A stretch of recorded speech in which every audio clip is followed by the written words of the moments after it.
Hey, welcome everyone to the Sketch Zone podcast. I'm Carlos Gomez. This week, we get to watch Carlos geek out again because we got to get one of the people that he's been cyber stalking.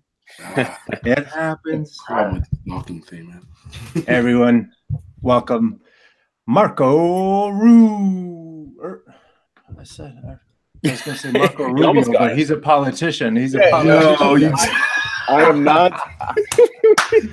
Marco Bucci. Just shut the whole thing right down. I just shut it down. I was like, oh man. Oh man, I had the I tried so hard to your face. Oh, we're gonna look like that next week. That was hilarious. He's like, he's like, no. That's not in the notes. Yeah, that's I know. Everyone I should had know that. Marco Rubio stuck in my head, dude. It's so bad. Oh man, that was so good with your with everything pre-roll, and then like, I spelled your name to Charlie like 3 times. I was like, no. Oh that man, was awesome. Jack's gonna laugh at that one every time. Best intro ever. Thanks, Carlos. You gotta give him the studio audience. He deserves that. I know. I'll log in with my laptop over there later, but I was hoping that Jack was going to be here. But Jack had just gotten home from India. Actually, he's been traveling for work, and so he's not going to be here. So we're not going to have sound effects too much. Okay. So instead, what we're going to do is go ahead and welcome Charlie B. Williams III. What's up, Sketch Zone Nation? It's another week. Been having some great shows lately. I'm looking forward to this one. So let's do this. Let's go. Let's get into it. Let's go. Let's go. Yep. Marco Bucci. Yeah. Thanks so much for having me. Now we got the name cleared up. Hey, Carlos. Hey, Charlie. Hey, man. Great to be here. Thanks for bringing me on. This is awesome. Yeah, man. Of course. Thanks for coming on. Like I said, I've been a huge fan, so I was excited to have you come on. And I know that there's going to be a lot of people that have questions for you. I have one specifically that came in from Instagram. But if you're watching the show live on Twitch or YouTube, go ahead and submit your questions for anyone on the panel. And then if you're trying to get a hold of us not during the show, we have the Sketch Zone hotline, which is 408-753-8248. That's 408-SKETCH-8. International callers, please use 011-408-753-8248. Nice. Now that we got that done, Let's go ahead and we're going to take a look at the fun prompt. And right now, Marco, usually what we have is a really cool intro music. Okay. And Charlie, who's the guy? Who's the guy that I can't, that painter guy that was on TV? I can't remember right now. Yeah. But he's I believe every day is a good day when you paint. Boom. It was like the old school, like. Oh, is that Bob Ross? Yes. Thank you. Wow. Yeah. The man, Bob Ross. Yeah. You know, I just found out about Bob Ross. And I never knew about this whole phenomenon. There's like this, there's a ASD, something like this. People love to listen to like the sound of his voice, just the sound. And it's a whole YouTube thing. like there are videos on the people are yelling, people know exactly what I'm talking about, but I just found out about it last week. And like you can look up YouTube videos of people like crinkling paper and they're just a relaxing sound. And Bob Ross is apparently the king of that. Bob Ross's voice is like crinkling paper. Yeah. Bob Ross all the time. Like there you go. That's exactly PBS Saturday afternoon. If he was on, it's a wrap. You watch it for right in 5 minutes, it's a wrap. And you wake up at 4 o'clock in the afternoon, you're like, wait a minute. As a little kid, you're like, where'd my day go? Maybe that's why they put him on TV. It's weird, right? It's like, and I don't know if it's okay, so here's another question. What type of painting was that? Oh, man. I wouldn't be able to tell you. I think that was oil painting. Is it oil? Oh, what medium? Oh, yeah, oil. Medium. Yeah. Oil? Yeah. Because, like, it's something with his voice and then watching him make trees. Like, where it's like, one, you're like amazed that, like, yo, he just dabbed like a sponge and it looks like the best fern ever, right? And then, like, next thing you know, you're waking up 2 hours later. You're like, what happened? Because you were really into it. Because people were really into watching. You're like, man, I can do this. I was about to cuss. I can do this. I can do this. Like, I can get a sponge and get 2 different colors, and then he would dab another color on top of it, and that would be the highlight. And it'd be snow. Yeah, and then he'll be right at the end. It'll be snow. And then he'll just do a streak, just a streak. There's a street sketch though. There's a streak down. And like, okay, cool. What is this? Why is he just drawing a line? Oh shit, that's like actual. That's an actual forest. Cool. It's like a street, a canopy. And then, then you wake up like in some cooking Julia Childs or something's on, and you're like, what happened to Bob Ross? It's funny you're laughing because I bet you had that same type of experience where you're like, cool. Why is faulty But you know what? You know what's ironic, Charlie? You know what's ironic? What? That's how I feel when I'm watching Marco's YouTube videos. Oh no! Like, oh, just do like this, and look at this color over here. Look at these 4 magic Batman, and I'm like trying to brush. I'm trying to find the proper brush in Photoshop. I was like, no, my Photoshop is broken. Him and Bob Ross. You like there's this magical things that come together. And you're like, I can do this. Wait, but why is it taking me longer? He's already got half the trees drawn. I'm laughing here because Charlie uncovered the actual reason Bob Ross is on the air. Like he wants. It's like everyone passes out and we wake up in a McDonald's, the local McDonald's that sponsors the show.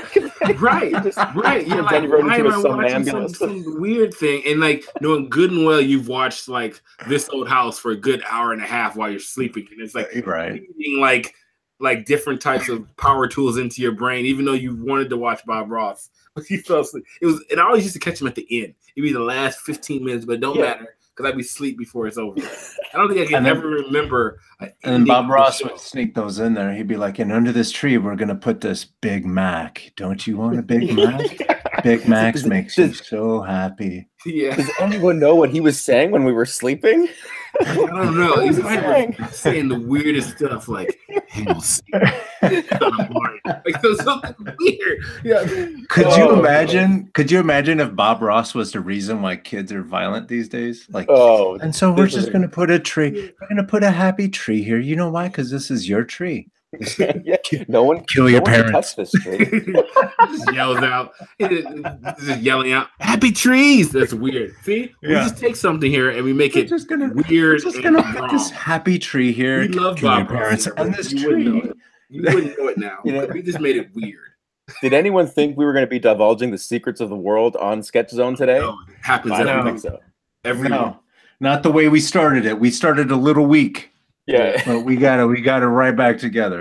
We started with Rubio, but now we're skyrocketing. Now Bob Ross is saving our show right now. It's cool. Yeah. By the way, that thing I was talking about is called ASMR. You can check it out. ASMR. It's this new. I don't know if it's new, but it's new to me. There was something that was happening with Bob Ross and Twitch last year and YouTube. Maybe it's the same thing you're talking about.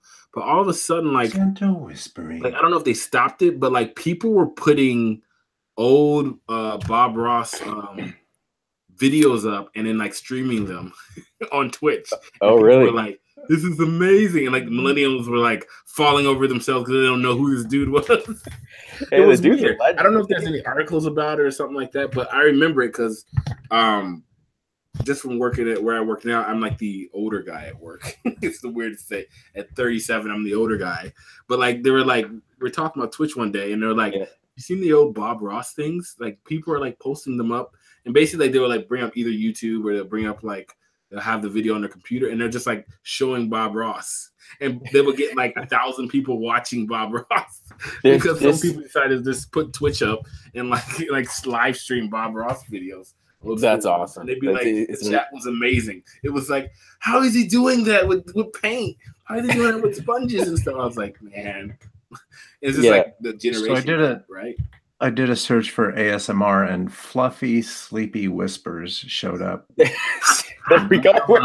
This is it. It's a little pervy. They have this woman massaging these fluffy microphones. Exactly. You can get people massaging newspapers, and then Bob Ross is all over this thing. Does that work when they're like doing the microphone thing? Does that like put you to sleep? I have to say I was working on a YouTube video and I needed a paper sound. So I searched like crinkling paper. And this is how I kind of found out about it. So it was like paper. The video was like paper ASMR. So I'm like, what is ASMR? So I click it. And like the next thing I know, I'm like zoned in on my monitor, just like getting my brain massaged by this crinkling paper. Yo, and then I was listening to Bob Ross. And then I passed out. I woke up in a McDonald's buying Big Macs. One with an insatiable yearning to do damage to my parents. Awesome. Man, that's so funny. Cool. All right, hold up. Let's pull this back up because what we got? It keeps moving on me. There we go. All right, let's do some fun prompt. Yes, the fun prompt. Last week we had black human female in skeleton outfit walking in a desperate and self-destructive way. Who came up with that? Yo, I'll show you. That's thanks to Eva from Ground Zero Animation Expo. Okay.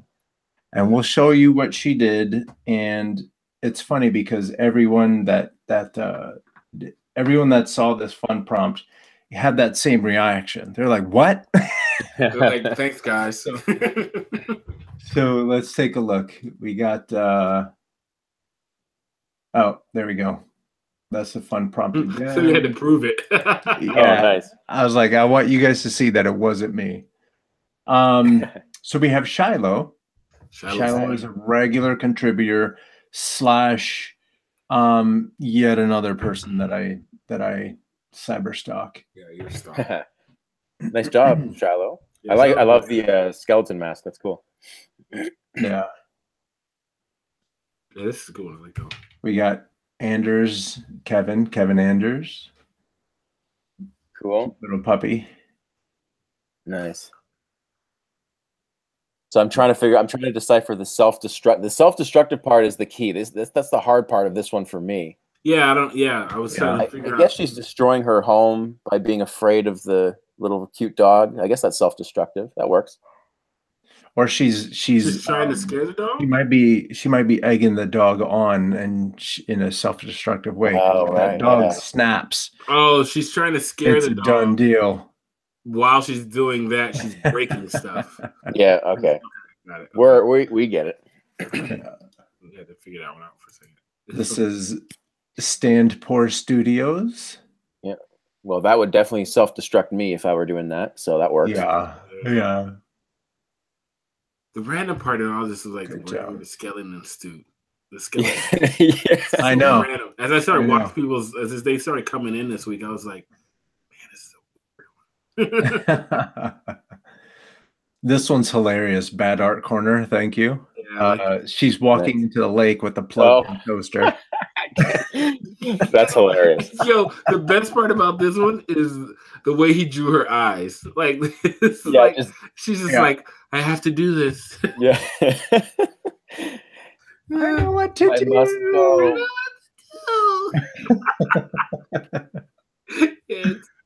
So good job, I like those. I like those geometric trees in the background. Mm-hmm. The other one, yeah, cool. Yeah, very cool.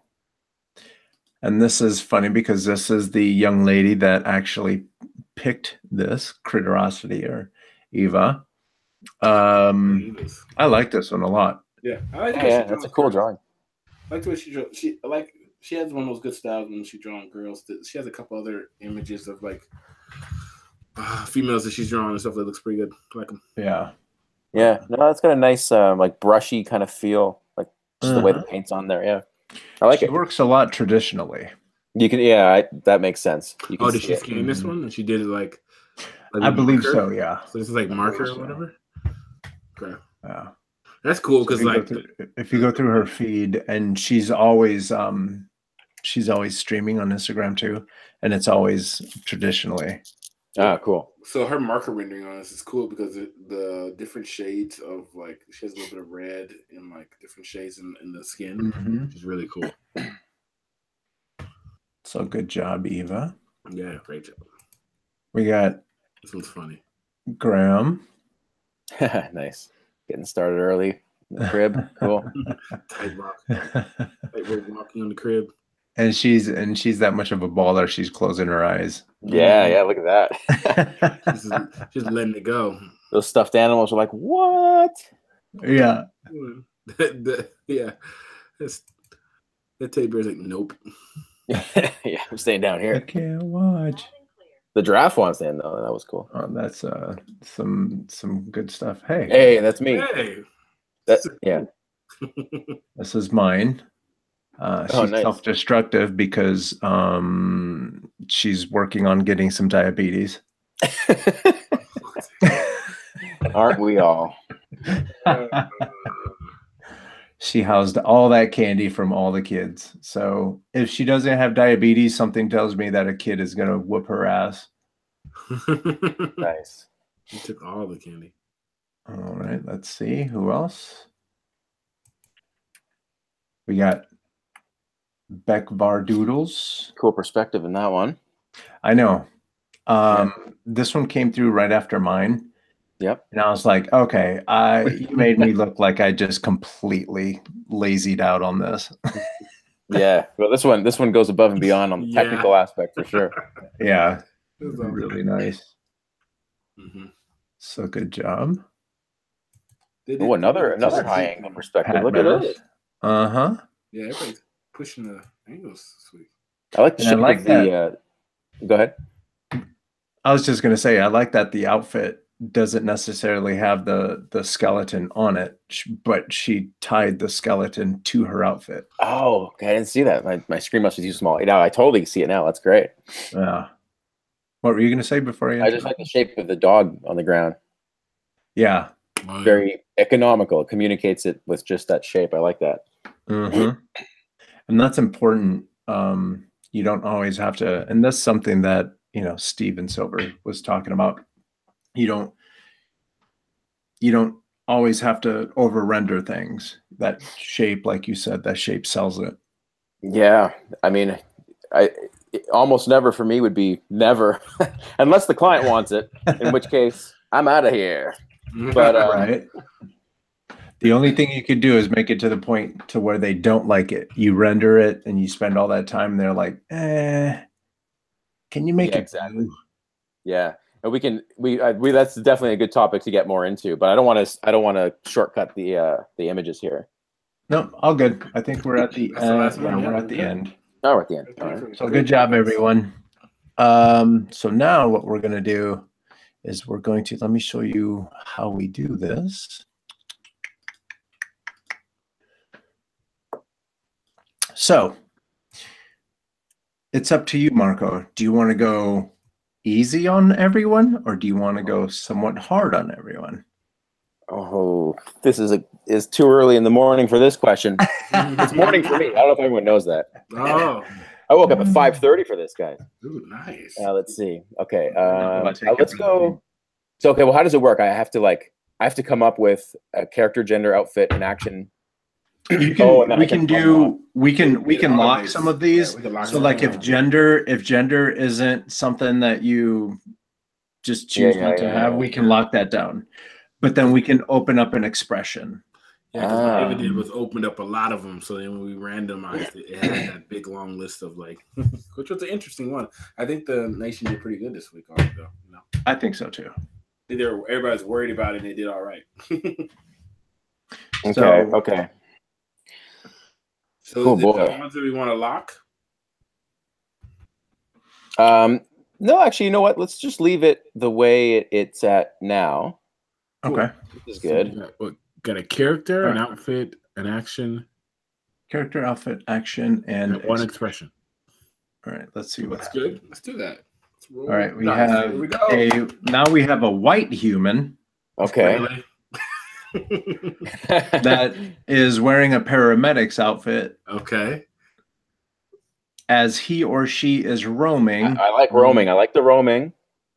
Productively. Oh, productively roaming. Okay. Those two words usually don't go together, but this is the challenge. You have to make it work. Oh, he's gonna make you stick with it too. It's like, we're gonna read right. Roaming productively. Right. Yeah, you could just submit the same sketch, Carlos. I think that girl was roaming productively with all that candy. You're done, man. I like where your head's at. I'm good. You heard it. You heard it first. Okay. All right, let me screen grab that just to make sure that we don't accidentally forget about it. So that's how we do fun prompt. It's funny because sometimes when it gets really hard, we have a lot of submissions. This is kind of like a mid-range thing. So it'll be interesting to see what everyone comes up with. Yeah, for sure. As far as a white human paramedic roaming productively. Yes, make sure they're very productive in your drawings. I would totally submit one, by the way, but I'm actually not going to be around for the next few days, so I may have to skip this, unfortunately. My own topic. It's okay. We'll track you down. We'll get you to do one. I'll do a future one. What's going to happen is That's he's going cool. to sneak do one, and it's going to show up in a couple weeks. And like prompts, it's going to be there like waiting in there. Yeah, and then everyone else is going to see. Everyone else is going to not do theirs because between Shiloh and Marco, it's going to be just like magic. Yeah. Hey, maybe magic. that's what the Bob Ross thing does. You fall asleep and you just start drawing like in your sleep state. You wake up with a masterpiece. Yeah. Wake up. There's an oil painting sitting in front of you. It's signed by you. You're like, wait, what? Oh, sorry. I don't want to. I love the joke. I'm still genuinely laughing. So we're gonna do it all night. This will be good. All right. So this week I went and hung out at. Oh no way! Okay, talk about this. Yeah, how did that go? Nonchalantly posted pictures. Like, look where I'm at. People have a tendency to like me sometimes. Oh, here we go. And so, yeah. So, as everyone knows, but Marco's about to find out, I've been working with a team on the history of Chicago hip hop documentary. Cool. And one of the people that was very instrumental in Chicago hip hop is Doug Infinite. He's been on the show before. He works at ILM. And then the director of the documentary, Ryan Brockmeyer, came out to hang out with me because it was my birthday on the 21st. So we spent some time together, reached out to Doug. He's like, hey, if you guys aren't doing anything, you guys can come hang out at Lucasfilm. And then I was like, well, hell yeah, we're going to do that. And I ended up coming home with Han Solo and Chewbacca. Nice. So and happy belated birthday, by the way. Thank you, sir. Yeah. Just so you know, this show is officially my birthday present. Same as last week when Eva came on. That was the day after my birthday. So nice. So it was really cool to have two people that I really love their work come on the show back to back to celebrate my birthday. So there. Yeah. Well, it's very nice of you, Carlos. Thanks. And I would have drawn you a birthday gift if I had known it was your birthday. We'll track you down. Now you get two drawings. Like, no, don't worry. When you get free, yeah. We'll get you. Where's the drawing, Marco? It was so matter of fact. That's okay. I'll track you down. Yeah. We'll do it. Like, I did just say I lived in Chicago, or I'm from Chicago, so we know how to track people down. Like, that's okay. I have all this space on my wall. You know, I was framing up some drawings and put them on his wall. He's like, yeah. Look at. As a matter of fact, I like showing this one off. That's Shiloh's handiwork. Nice. Oh, nice. That's great. Shiloh is amazing, and he's that, which I like to brag about. That's great. Cool. Yeah. So speaking of productive, it looks like Apple had a big announcement in Chicago this week. Yeah, Lane Tech High School. Yeah. Mm-hmm. Yeah. No. Lane Tech. Inform me. I have no idea what it is. It was somewhat boring compared to everything else that they've been doing. They announced a new iPad that works. It's not the iPad Pro, but it's a regular size iPad, 9.7-inch iPad. Yep. that enables the Apple Pencil functionality. Okay. And it's a lower price for students and teachers. And then they announced a bunch of apps that teachers and schools can use to help educate students. Yeah. Everything from like a virtual frog dissection app to What I always wanted. Yeah, it could be fun. Yep.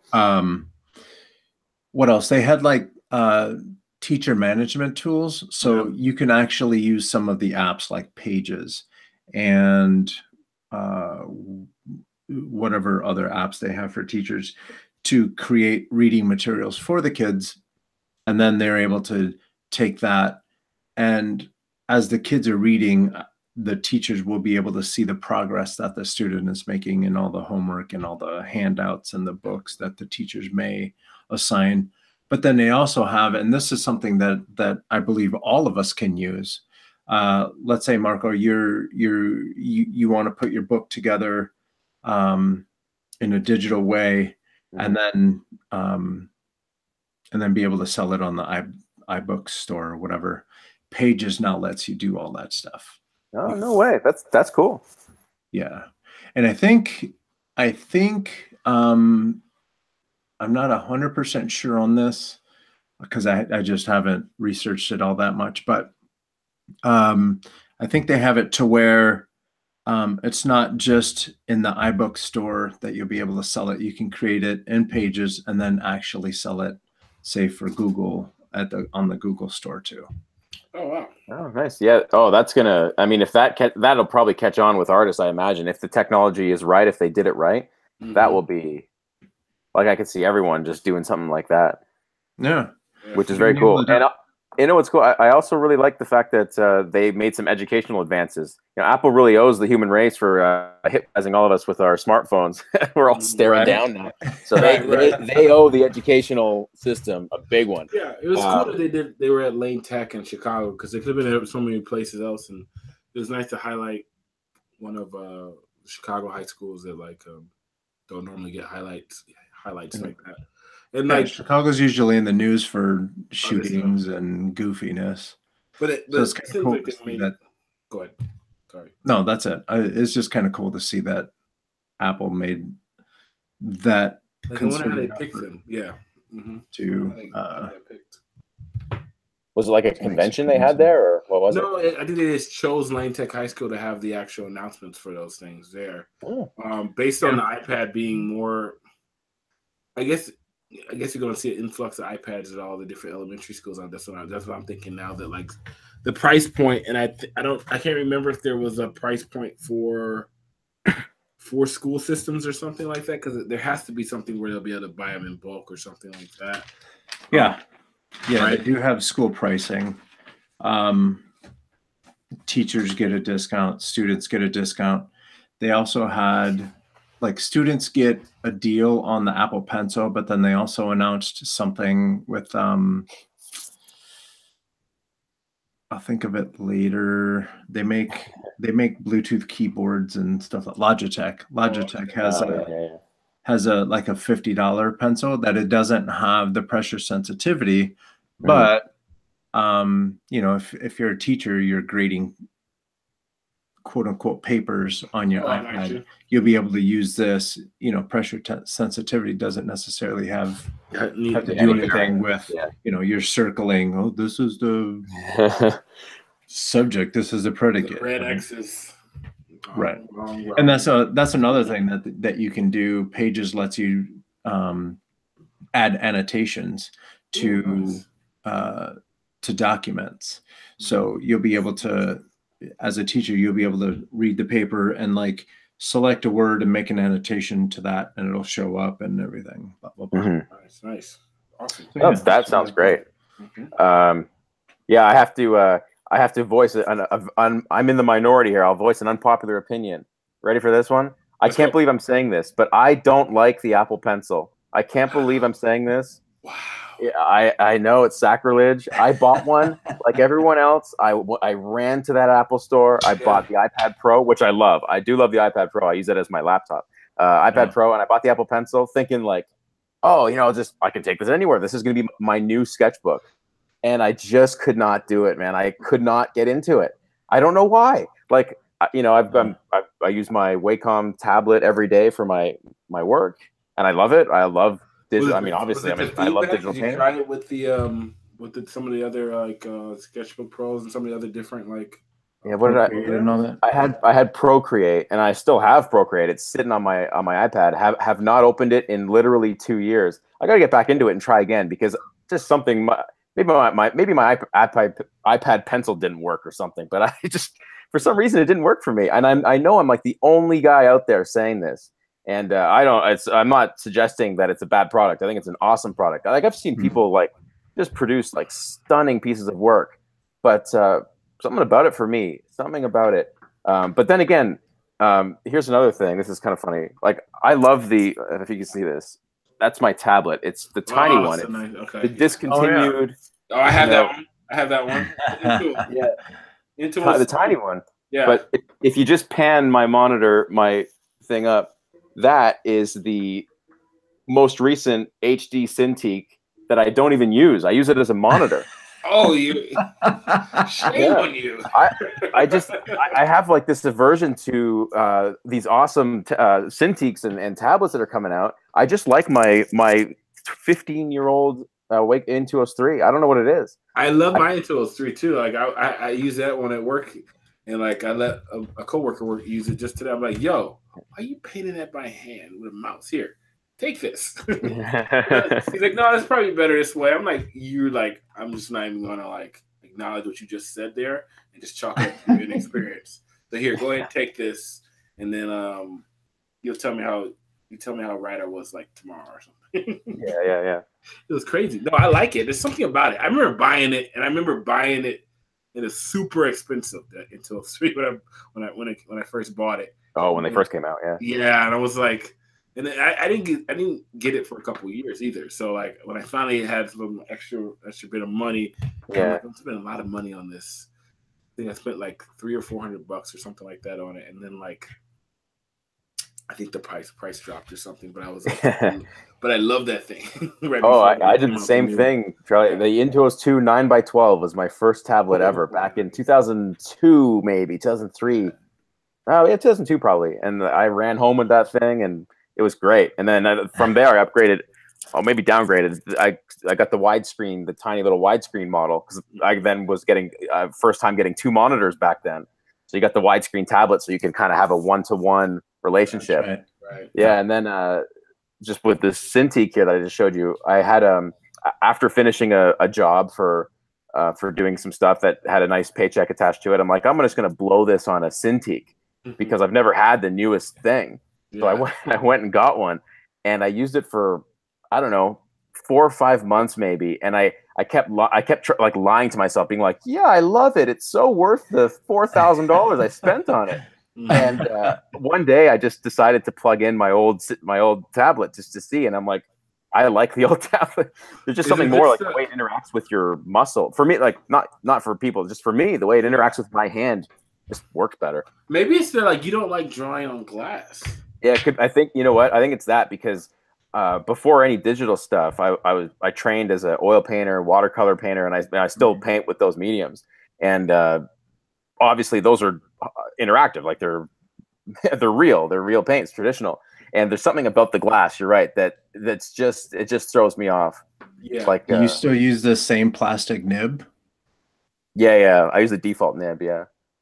Because I was kind of like you. I just it wasn't necessarily. It just felt. I mean, it wasn't bad. It just wasn't. It didn't make sense to my head too much. Right. And then I started messing around with the pressure sensitivity settings in the control panel, and then I got the little felt. It's like a felt tip. The felt nib, yeah.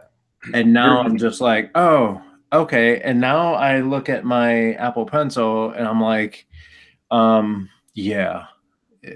One bad word and that bad boy is on eBay. Right. Yeah. You want to tape some Is it tape a a big piece of difference paper on it. with the felt nib?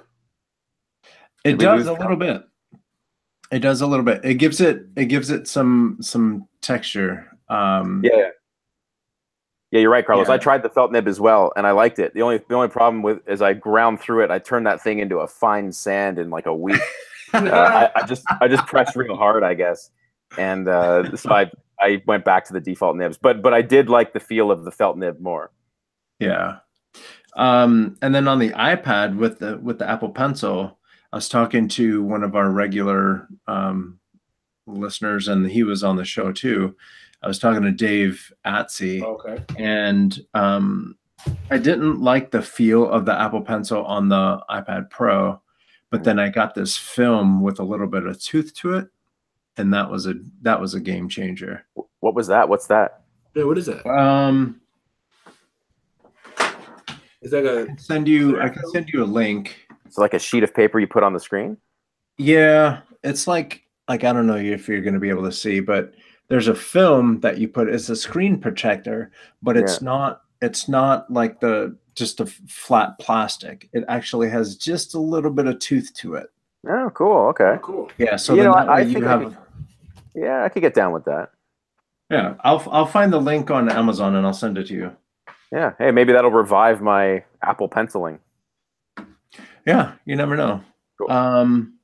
So yeah, now I really do like using the Cintiq. But if I'm not here or if I'm watching TV, blah blah blah, I can sit with my iPad and still keep trying to do my fun prompts. Yeah. Nice. Let's see. Shiloh says, "Aha!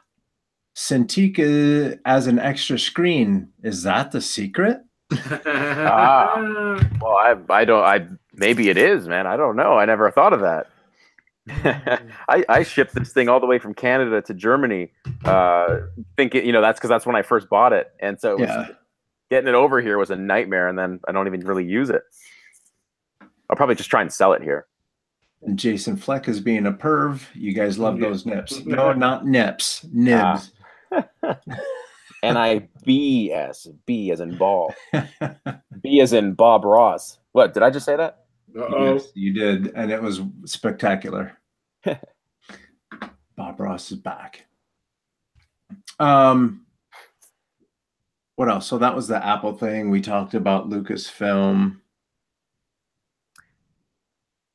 Yeah, how was Lucasfilm? Is it cool? Is it a cool place? Yeah. Yeah, it was really neat. What are they working on, or did you have to sign like crazy NDAs? Yeah, we signed an NDA, but we didn't really get to see much of any. I mean, we didn't get to see anything that's new that's coming out. But sure you did. Like if you're if you're walking if you're walking through the hallways, they have a lot of really cool stuff. And it was neat because on the show, was it early this year, maybe late last year? Right. We had Frank Ordaz on the show, and he was a concept artist for Return of the Jedi. Oh, cool. He also worked on E.T. and stuff. So when I was walking around, I kept looking for Frank in all the pictures. They have a bunch of like all the years of the teams that worked on, said. Oh, nice. Like a yearbook photo. Yeah. Okay, cool. Yeah, but it was a yearbook wall. Oh, nice. Yeah, it was really cool. Yeah, I mean, Lucasfilm is one of those places that's just has gone down in history. They're still around, like Industrial Light and Magic. I'm assuming they're the same company. I don't even know. They are. I think they focus on different parts. Oh, okay. Yeah, I think Lucasfilms actually makes the film, whereas ILM does the special effects. Oh, okay. That makes sense. And then at first they walk you into this theater, and the door closes, and you just all the sound just goes away. You can hear the door go, foof. Oh, nice. And then you're sitting there and you're talking, but there's like no echo at all. So you're like, oh my God, what the hell? Did you have a screening? Yeah, it was like it was more like a sizzle reel, an ILM and a Lucasfilm sizzle reel. Yeah. And then and even Skywalker sound because everything is not just loud for the sake of being loud, but you can hear all the little things, the little additional sounds that they add to it that kind of move around in back of your head. Right, right. It's really cool. 10.1 or whatever it is. Yeah, yeah. Yeah, and then they have like they decorated with like practical models that they had, like the house from what's his name, Lemony Snicket's or whatever his Oh name is. Yeah. Was it like a that model or with like a miniature? Yeah, it's the house, but it was a miniature model that they used. And then like if they're doing a certain kind of pan or something, they would just do it with this house, you know. A lot of live things that they used for productions. It was really cool. Now you don't necessarily have to do that anymore, just because with 3D and everything, you just build everything and you're off and running. But yeah. I've been on a nostalgia kick lately because I started with 3D. And that was my first ambition, because I actually couldn't draw back in the day, but I wanted to do art. So how dare you? Oh, really? Yeah. So I started with 3D, and you guys remember Soft Image? Yes, I do. Yeah. So I had and they're still there in my parents' basement. All these old Soft Image like training VHS tapes. And nice. And just last week, like literally last week, I was on a nostalgia YouTube kick where I was just looking up, because they're all on YouTube now, obviously. So I was just looking up all these old tapes that I have at my parents' basement, and just rewatching them. It's just crazy that how far this stuff has come. Like before, they were showing. I was watching one video. The guy had like a polygon model that had like 100 polys on it, and it was choppy. Like the update was and like people made the T-Rex in Jurassic Park with this stuff. Like how did they do that? That still to this day blows my mind how they made Jurassic Park in 1993. Like it's just crazy. And it's still believable. It's still good. It's still good. How they rendered it out. Yeah, it's still good. I mean, it's not just the 3D. It's like the compositing is top notch. I mean, ILM pioneered all that stuff too, but and then there's so much of that old stuff is still holds up, like that video game Riven, the sequel to Myst. I don't know if you guys know that game. Yep. That's my favorite game of all time. Best game. That's a good one. Stop the clock. That's the best game ever made. And that game, I run through that game. I run through it about once a year, just for fun, just to go back into that world. I mean, it's connected nostalgically, of course, but I still think those graphics hold up. Nice. Yeah, and even Myst was fantastic, and I want to say that they came out with the iPad version, but I could be completely wrong. I think you're right. I think they do have iPad, Myst, and Riven, and probably all of them. Right. Yeah. I was trying to look, see. Yeah. Actually, while you do that, I'm just gonna grab my iPad charger. I'm an amateur here. I forgot to bring my Mac charger in this room. I'll be right back, guys. Oh, good. First time podcaster. Sorry. Don't worry. Most of this happened actually today, because now that I'm looking, I have a charger right here, and I usually have cables hanging down, but the charger is like screwed on the bottom of my desk. So I had a cable like hanging down, and I stepped on it, and I damn near ripped the entire USB hub off from under my desk. Oh no! That happened like an hour before I logged in tonight. I was like, great. Man, that's why I can't have anything nice. We can't have nice things. Sorry, can't. The power is flowing. Yes. So we were talking about your parents' basement. Oh yes.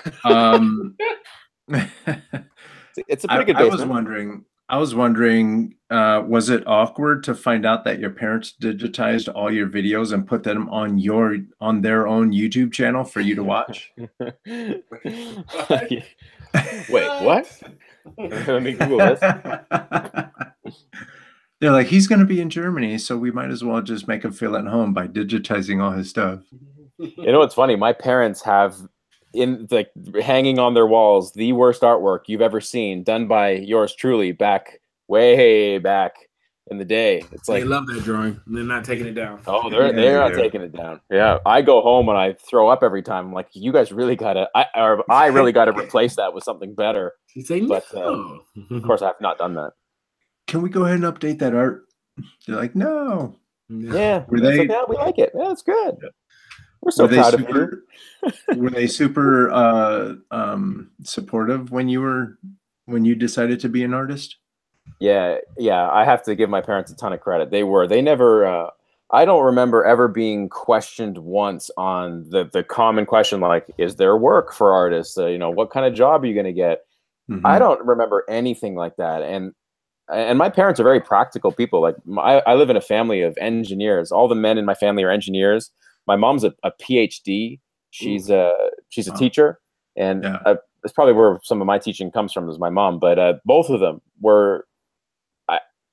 I think part of me thinks that they didn't understand quite how serious I was because, like I said just a moment ago, I couldn't draw. Like when I was a kid, I couldn't draw. I was not a talented kid, or I did not have any head start. So when I decided to, in this case, I picked up a computer to try and do 3D art. So I'm like, well, if I can't draw, I'll just get the computer to draw for me, and I'll learn 3D. That was my thinking, right? It was a flawed thought process, but it did get me thinking about art and learning 3D software, which got me to where I am now in some way. But my parents, I think, were always just like, oh, it's just a hobby he has, and they kind of just didn't ask any questions while I spent, countless hundreds of thousands of hours down in the basement just clicking away at 3D software. Right. And then one day, this is back in high school, we had our graduation, and in high school, in that graduation, I won the high school art award. Like they give out, different awards. I won the art award, and my parents were like, "What?" they had no idea that I was actually making pictures, and they just thought I was like tinkering around with the computer. And I think that's the first time they're like, "Oh, our son is an artist. Is that good? Is that bad? Or what is that? What is it?" Yeah. Just as long as you keep the wheels rolling. Yeah. So my mom, like, even to this day, I'm 35 years old now. I'm almost 36. And my mom still says, like, is there anything we could have done to help you? Back 20 years ago. And I'm like, oh man. I think I tell my mom, I'm like, I think what they did was actually the biggest help that they could have done. They allowed me my time. They didn't restrict. And I mean, I think a good, I think my parents are good parents, but I also think it might have been good parenting for them to restrict me, but they never did. They let me just do my thing. And somehow I just remained focused on my own and learned a thing or two. Yeah, I think that would have been a big red flag for them if they're letting you do whatever it is that you're trying to do, but then you start showing signs of you're not pushing in the right direction. Right. Yeah. I don't know your parents, but you that's the trick of being a good parent. Like if your kid falls, do you pick him up or do you let him pick himself up? Right. Yeah. See those are interesting questions. I'm not a parent yet. I hope it's in my future, near future, but I'm not a parent right now. But like I've been starting to think about those questions too, and just reflecting on how my parents raised me. And I owe them a lot though, because speaking of those soft image VHS training tapes, they're the ones who bought those for me. I mean, my parents did make me work though. Like I always had, like at the age of 16, had to have a job. My dad, he brought me to the bank and got me a credit card, and he's like, you're going to learn how this system works. Like you're going to learn how a credit card works and how to pay your bills, and you're going to get a job and you're going to make money, and so you can buy your own stuff and pay your bills. Like, so my dad was like really good with that stuff. But at the same time, however, I will interject here. He failed a little bit because you bought a Cintiq and then you're using it as a monitor. He almost got it right. Yeah. My dad was this close. He messed up on the Cintiq. So cool. Yeah. Hey, but it's a good monitor, man. That is a good monitor. Those colors are great. Yo, it just kills me. You even have it kind of mounted, kind of like, I don't know, or is it on its own stand? No, it's just leaning against the wall. Yo! I'm going to show you this again. By the stand. This ain't no high-tech setup. That sucker's leaning against the wall. Oh, man. Is that bubble gum? No, but you're close. Look. This is putty from clay sculpt. It's clay holding the Cintiq against the wall. So you basically nailed it. Your dad just sent a message. He goes, "That's my boy." Hi, Dad. Awesome. It's too funny. It's amazing. So what grade were you in when you started winning awards and people started noticing that maybe you were onto something? Well, that was so we had in Canada, we had grade 13. It was called OAC. I was the last OAC cohort. Actually, no, second last. Anyway, so grade 13 is when I won that particular award. I mean, I wasn't any good yet, but the thing that made me win that award was like I had learned 3D software back in this is 1995. So I had learned 3D software in 1995. Like nobody had those skills at my age, right? Like no one was learning soft image while they're in high school in 1995, or at least not at my high school. So, I mean, I kind of found the side door into that award just based on technical prowess, I guess.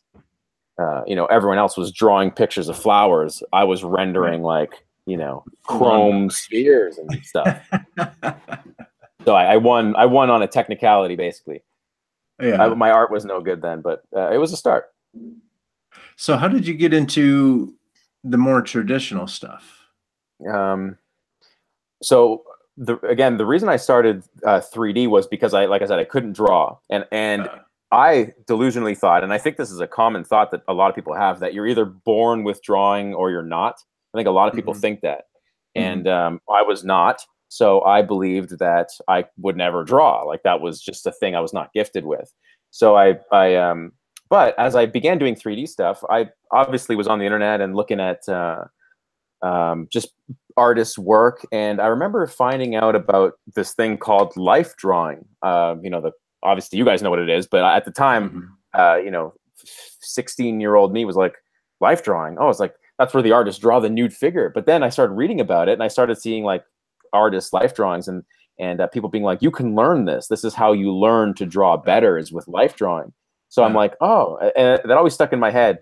And I had no life drawing studios around me then, but a few years later, when I was 19 and I moved to Toronto to go to university, and I didn't go to art school, I went to film school. So, but I was in Toronto at film school learning storytelling and compositions, and it was cool. And but there was a life drawing studio up the street. So I'm like, let's try that out. Might as well, right? I'll go try life drawing. I'd never drawn a good picture in my life, but I'll go try life drawing. And I met that was when I turned around. I met my first teacher there, and he wasn't my teacher then. Obviously, I just met him, but I saw his drawings. And I'm like, man, these are incredible. Like the guy was getting an amazing drawing done in like 3 minutes, and like even like the face looked like the model in 3 minutes, and that just blew my mind that you can do that. I didn't even know that was possible. And then he was so his name is Nick Kalisley, and I mention every time I can mention Nick, I do. And Nick still works today. He's a great artist. And he at the time was starting his own studio and going freelance that way. And one of the things he was doing to, I guess, cover the bills is teach. He wanted to, you know, do some of his classes. So I just happened to show up like right when he was starting out his studio, and he started a class, just a life drawing class, like intro to life drawing, which was exactly what I needed. Right. And Nick taught me, he basically reprogrammed my head because I was so impressionable then. He came right at the precise moment that I needed guidance. And he kind of rewired my brain. And, you know, from there, it's just building blocks. How does your brain work? Can you just throw down a shape, or are you the kind that has to draw the circles and then you build up from the skeleton and then you get the shape? Well, so there's kind of a two-part answer to that one, I guess, Carlos. Is when I started out, I had to go through all the steps. You know, you have to learn. I learned all the steps from like a gesture drawing to then building geometric forms on top of the gesture, like cylinders and boxes and stuff like that, and getting that to work structurally. And then laying on anatomy maybe on top of that. And all this took years, of course, and then laying on maybe lighting on top of that. But today, like when I work today, I just go for the final shape. Because I mean, everything reduces itself down to that shape. So today I go for the shape. But I mean, I would never recommend someone learn like that. I came into that years and years later. But if I'm painting, I'll go for well-designed shapes of light and shadow. Obviously, I've painted thousands of paintings from life and from photos and tons of stuff like that. So I have a library of, form works. The better you get at drawing, the more form you can rotate in your head. Like your head, it's kind of ironic. The 3D program is in my head now. I mean, it's still clunky. I'm working with 1993 software, but I can rotate those pixels. They update very slowly, but I can rotate the 3D forms in my head. And then, you just try and find the shape that communicates that form. And I know, in fact, I'm going to release a YouTube video today where I talk about this, but if I don't get the shape right, I fix it. And I never get the shape right first. I'm not like, I think like Claire Wendling must get her shapes right away. Like you look at her drawings and you just see like, she just gets, I don't know Claire, but it looks like she just gets her shape right. I'm not like that. I put down chicken scratches and then I fix it. I was actually, sorry, I'm talking so much, but I'll just, that's what we're here for. Well, I was actually terrified that you guys would ask me to draw live on the show, and I'm like, uh-oh, the curtain's gonna come down if you do that, because like my stuff does not look good. Yo, that's just my stuff does not look good. You got time. We'll just talk right now. Yeah, that's funny. You should say that. Look at that. We have to draw a white human paramedic right now. Oh boy, those prompts. I have to say, those prompts scare me. Like a confident walking skeleton dressed girl. I can't draw that. What are you guys doing here? It would take me forever to draw that. It's a slow build to these types over the last couple of months. Yeah, but there's a silver lining there though, because I love the process of exploration. So even when I'm putting down those initial marks, initial whatever that are technically going to be wrong, you're still exploring, and you never know. Like I think a big part of being creative is finding what doesn't work, and it doesn't work in one form, but it doesn't mean that the parts of it, the like little constituent parts, can't work in a different form. And a big part of like creative people who are successful as creative people is finding in your mistakes what actually can work. So it's like you find something that doesn't work, but in your mind you see a target way in the distance. You're like, I think I can hit that target if I just piece this and this together. Whereas that it's not immediately obvious, and it's almost like defies teaching to teach someone that. But there's the more I work and the more I do art, there's something about like noticing the potential of something rather than not evaluating it for if it works right now, but noticing a potential, like, oh, this little mark that's weird, I can use that. Like there's something in that. That's what I'm obsessed with these days. And I think that's really important, and because I know that I'm constantly trying to improve. And if you go through my Instagram feed, even just last year, you're like, what is this digital vomit? But then I'll watch your YouTube videos, and I'll even Shiloh, who again, I just absolutely adore his work.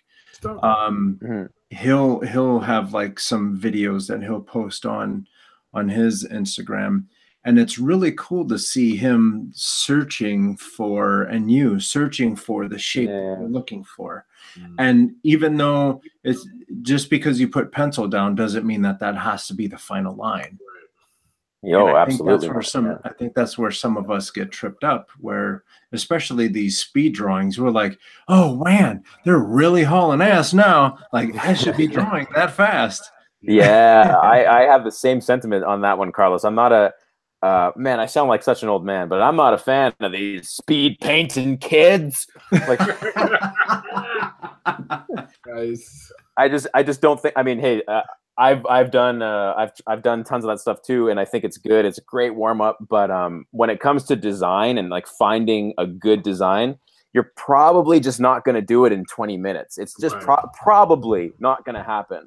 You know, if I would never enter some art contest where I only had 20 minutes because I just going to be garbage. But if you give me 2 hours, I could probably do something pretty good because I can figure it out. Like for me, it's a puzzle. But I understand though that for some artists, like if you watch Glen Keane draw, for him it's not like that. Like he just seems to have like a radar in his hand that just does the thing. It's amazing, you know. Yeah, it's incredible. Like I love Glen Keane, and I wish I could do that. I mean, you know, you can see me paint on YouTube right now, so you can see how I search for these things. It's not like I start off with you know, the skills of a toddler and then build up. Like the skills are always present, but like because you know, you build your skill for that reason. You build your skill so like the worst mark you make is still okay. It raises your bottom floor, but in terms of what I'm talking about is finding like the design that works.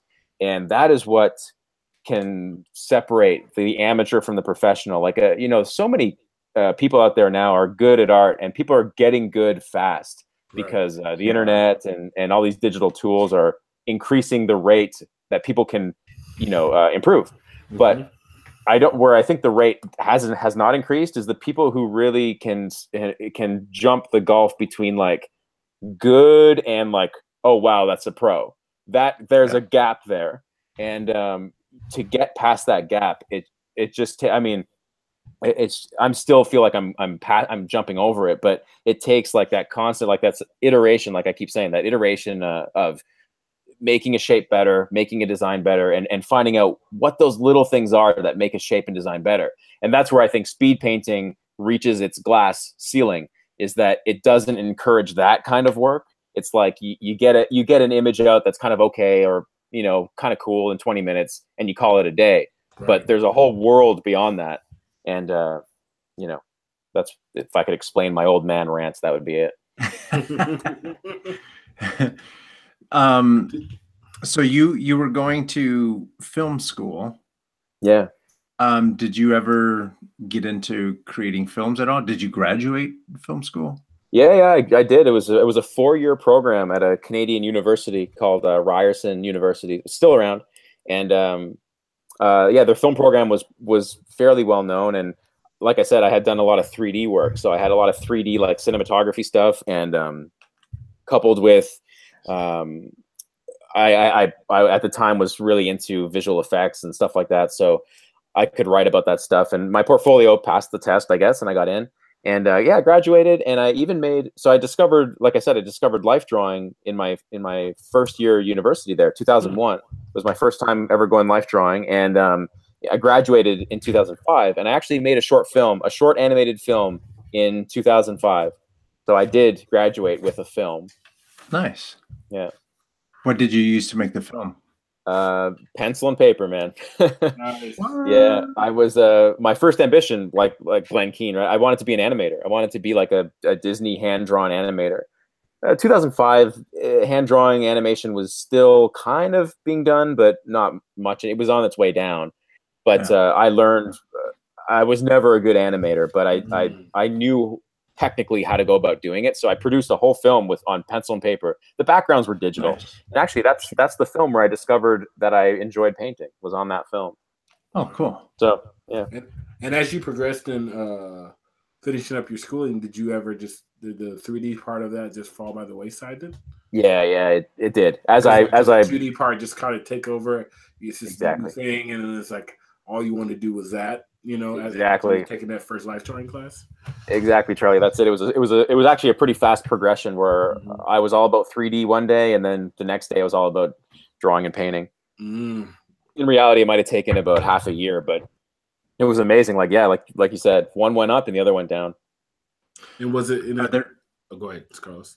I was just going to ask: Are there any similarities between film and setting up a shot in film versus, you know, for the lack of a better word, setting up a shot in illustration? Yeah, I'm kind of bearing the lead there, but yeah. Well, I mean, the thing with film that I always run into, the difference between film and illustration is obviously film, you have many shots to tell a story. You can cut to close up of me to a close up of you, and we can get both of our faces. Whereas in illustration, that's actually a very difficult problem, because in one picture, you can't just show two people's faces front on in one picture. It doesn't look natural. People don't talk like that.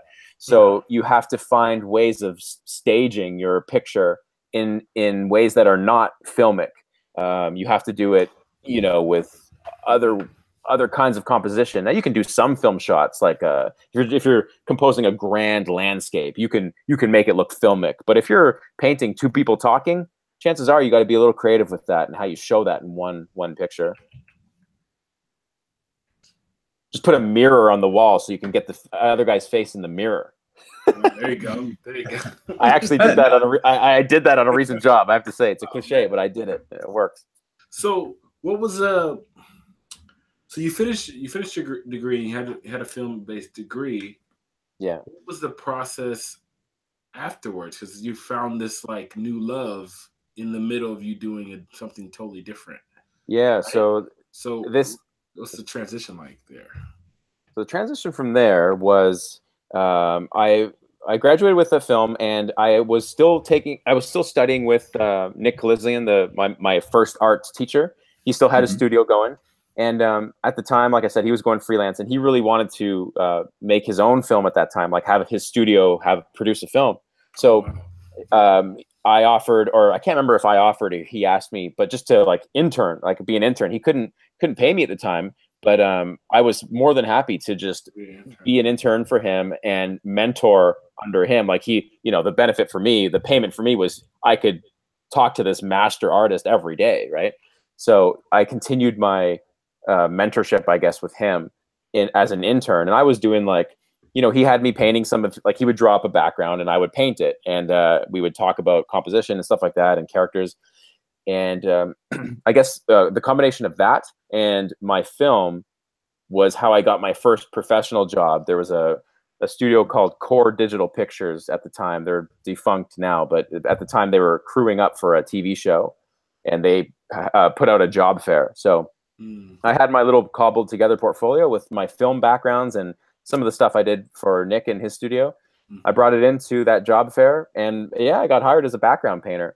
Nice. So that was my first break into the industry. That was 2005. Yeah, that's right, because I graduated in 2005, same year. So it was a serendipitous route. It was definitely a meandering kind of path, but that's what it is. Awesome. And then, you know, from there you meet, I know Steven Silver was talking about this. From there, the networking is really where the magic happens after that. Right. You know, meeting people, and people like, oh, this studio now needs a job. Why don't you call them or submit your stuff over there? And you just ping pong around that way. So I ping pong my way around Toronto for 9 years until I couldn't take it anymore, and I wanted to just go freelance. And I got into teaching. And Charlie, you teach, right? Yeah, I've taught for about 5 years. I don't teach lately. I'm not teaching any classes lately, but yeah, before I got my current job, I taught for about 5 years at the college level. Yeah, nice. And you were at a brick and mortar school, right? Yeah, I was at a brick and mortar school. Yeah, cool. I was down on State Street, down smack dab downtown. You know. Ah, I know State Street. Yeah, cool. What were you teaching? I was teaching in a small communications degree, so it was for a game art degree, game art and design. Oh yeah, I had a small section. The school was the International Academy of Design and Technology, and they historically are known for their fashion design as well as their fashion design and interior design. At one point, they're a big school down for that, but they had a visual communications degree, and in that communications degree, they had the game design degree. So me and another buddy like retrofitted that whole degree and kind of built it up from the ground up. You know, and like it was pretty cool for the 5 years I was there with that. So were you teaching like what life drawing or concept art? No, it was everything from game design 1 to Photoshop classes to senior portfolio classes. Cool. Modeling 1 classes, modeling 2, because I'm a CG guy, so 3D guy. So Nice. modeling classes, interactive design with Unreal, color theory classes and stuff like that. After a while, I was there for a while, and I became like one of the lead instructors and the head portfolio teacher. So I ended up touching almost every class. Nice. In the curriculum. Yeah. That's cool. So what's just a quick question for my own edification here. What software is in vogue now? Like 3D software. Obviously, Softimage is gone now. What do people use now? Like what's the studio? So Autodesk did the whole Photoshop route, and they bought up everybody. So around and they shut down Softimage. Right. They bought up Softimage, and then they bought Maya from Alias. Alias Wavefront used to be Maya, so they bought Maya, and they already had their flagship 3D Studio, which is 3D Studio Max. So now, for a while there, which was all in harmony for a couple of years, it was Autodesk, it was Max, Maya, Softimage, right? They're the same flagship, and then I guess Max or Autodesk realized that Softimage, basically they stripped all the best things from Softimage and put them in Maya. And then Maya became the industry standard tool for film and effects and all that stuff. And 3D Studio Max was still being used, but it made a better niche in the architectural and then game market. So at that point, they killed Softimage. Yeah. And right now, the main programs are still Maya's the mainstay for film and visual effects. Oh, still Maya. Okay. And then 3D Studio Max is done for game, architectural, and then there's some film places that use Max too, but it's those two are now the ones that have like stayed. And then there's a bunch of third-party programs like ZBrush, which is digital sculpting programs, which are industry standard for that. They own Mudbox too, don't they?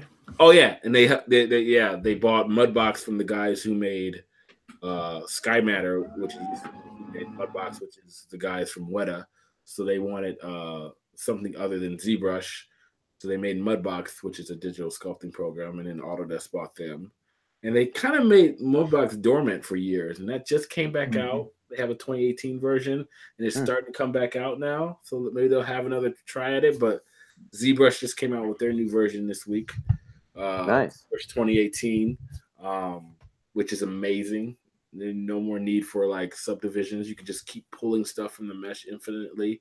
It basically does this like tessellation where like it adds detail where you sculpt. So imagine you not having to like keep smoothing your mesh anymore. It's just you just do it.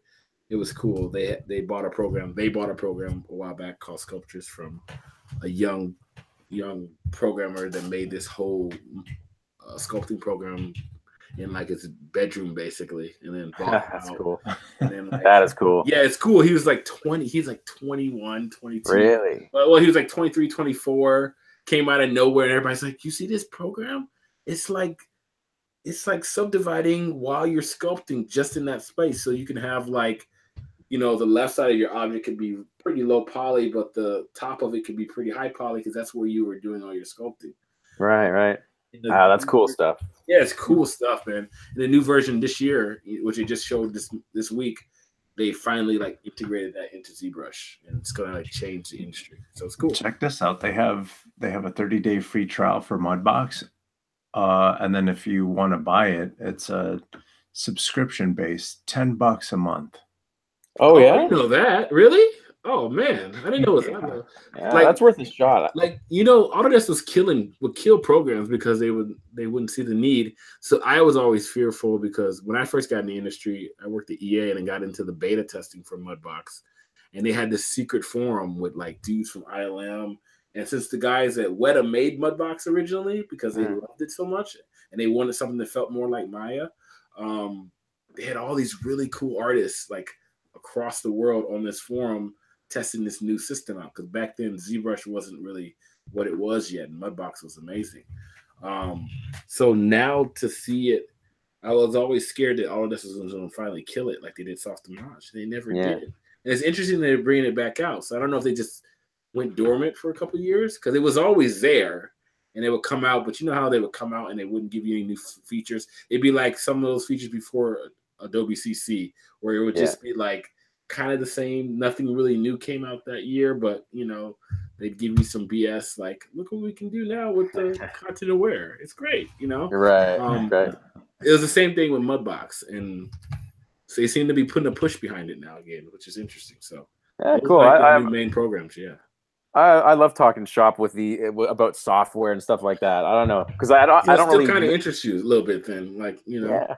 Yeah. I'm still sad that Softimage died though. That was my roots, man. Really good. Do you think it's because like when they first came out, it was Softimage because they were owned by a French company, but then when Autodesk bought them, they wanted everyone to call it Soft Image because they weren't French anymore? It's that, that was the subtle mystery. It's like when you hear a person speaking in a language you can't understand, you think they're a genius because you can't understand them, so you might as well give them the highest platform. So when you hear the word image, it's just like do they mean Max? They really changed it to like exercise, and then I was like, okay, cool, that's a little bit better, but like it was weird. I wish they would have brought it back. You know, they just stripped it and put all that technology into the other programs. I still want it. I wish I was smart enough and like, you know, you kept an install. There's a couple artists online and stuff like that, famous artists, character artists, where they still use it, you know? And you're like, damn it, I don't have an install of it. You know? Mudbox, a monthly membership is $10 a month. 1 year membership, $80. So you save what, 4 months? Yeah, and I think ZBrush, and 3 years is $240. Man, keep talking, Carlos. I'm spending my money over here. Yeah, it's cool. Like, I just got a message from your father. He said, "No, stop it." You know, it's interesting just from like a concept art standpoint. Like the use of like a 3D modeling tool has like changed the concept art industry and some of the industries because that's what they do for paint overs. So it'd be interesting with your background that you didn't like. Some people love the whole like, oh, I don't have to think about perspective as much. I'll just make a couple boxes in my 2.0 or what I want, and then use it as my guide, and then, you know, they like that's what they're doing in film now for all the concept stuff. I've been wanting to experiment with that. I honestly, I regret to say I have not yet, but like I know Blender is a free program. Great program. And like Blender. I know Blender can do everything. I've been watching just some basic tutorials on it, and because I have a background in 3D, like I understand how these things work, even though I have not used a 3D program in at least 10 years. But you don't even need to do much with it, right? It's just exactly. Just lay out a couple boxes. Some of these videos I've seen, it's been amazing, especially the matte painting thing. We talked about the young man that was on here that used to work at it was at ILM and worked on Star Wars and stuff like that. Yeah, how they used to do matte painting and paint on glass and stuff like that. Oh, that was awesome. Put that in front of the camera lens. And well, now like those matte painters, they're all just using 3D now, and like some of those time lapses are amazing to watch because they're like, and then like student stuff, they get it misconstrued. Like you still, even though they're kit bashing and photo bashing stuff, the underlining say you still need to know how to paint because like, you get in there and you can become a really good photo basher, kit basher. But they say that like you're gonna get on a job in the VFX film industry, and they're gonna ask you to do a turnaround or something of that character of that scene, and you're not gonna be able to find that special, you know, photo that helps you get you 80% there, and then you'll be stuck. They still try to push the painting side of things and the digital, like traditional stuff, which I always like to hear them say, you know, because people definitely. Relying on photos is not for me. It's not the way to go for exactly that reason, because you're kind of strapped. You're chopped off at the knees until you have that right photo. Just the fundamentals never will die. Like the fundamentals of art will. I mean, I'm convinced that's what will make you the best artist you can be. And you know, when I teach as well, and that's what my classes are focused on, and my YouTube videos, that's what they're focused on. Just using the fundamentals. I mean, so the art that you can see on the screen now, I mean, it's got a style to it and a personal my personal attitude and flair, I guess. But underneath it, I'm just thinking fundamentals, and you know, fundamentals like, you know, like I said earlier, good shapes, gesture, design. I don't know, like light and shadow is another one. Warm and cool colors. All these things that you can detach from style, and you can learn individually. You know, I keep mentioning my YouTube thing. I'm launching, like I said, I'm launching a YouTube video today called Light and Shadow, where I'm giving the viewer just 3 values to work with. You know, my paintings have more than 3 values in them, but I always base my thinking on just 3 values. And it's something that, you know, is not immediately obvious to a new artist to do that, because a new artist or a student will see a painting like mine, or painting from anyone, and look at all like, oh, look at all the cool colors and like shading and whatever, blending. And it won't be immediately obvious actually what's under the hood. And because I know that the fundamentals are what drives any complex art. I don't know, I have it in me that I want to teach that kind of stuff. So that's what I focused on. Yeah, and what's your medium of choice? Like, mostly, are you all super traditional, or is it a mixture of traditional and digital, or what? Well, the paintings you're seeing now are all digital, and okay. I work. I mean, for clients, for my professional job, it's 100% digital. It's 100% digital, and I use Photoshop and my old school tablet that you saw. But when it comes to my own fun and my own practice and whatever, I love to go outside and paint with watercolor, gouache. I love oil paint, although I used to take oil paint outside and do plein air with oils, but these days it's just too cumbersome of a setup to do that. So I take watercolor outside and I paint that way. But if you ask me what my favorite medium is, watercolor. Nice. Definitely watercolor. It just it's this or that. What happened? We have a game that we play called This or That. I was like, well, there goes one of my questions. Nice. Well, watercolor is my personal favorite. There's just a magic to it. Like it has a mind of its own, and it's beautiful. Like it takes a while to get to know what watercolor is like, and you can never control it. That's the thing with watercolor. Like with everything else, this seems like it's utter chaos. Oh, it is. Yeah. It is utter chaos. It's utter chaos. I got too much water on my page, and now it's torn in half. It's like, I don't understand how people do it. Yep. It's like I don't know. Remember those digital pets that everyone carried around? You have to like know when to feed it or else it'll die. Like watercolor's like that. It's like Tamagotchi. That's it. Yep, you got it. Watercolor's like that. It's like you have to like, okay, let's give it a bit of water here. It'll spill in here, and that will give me something good at the end, and just keeping that painting alive, basically.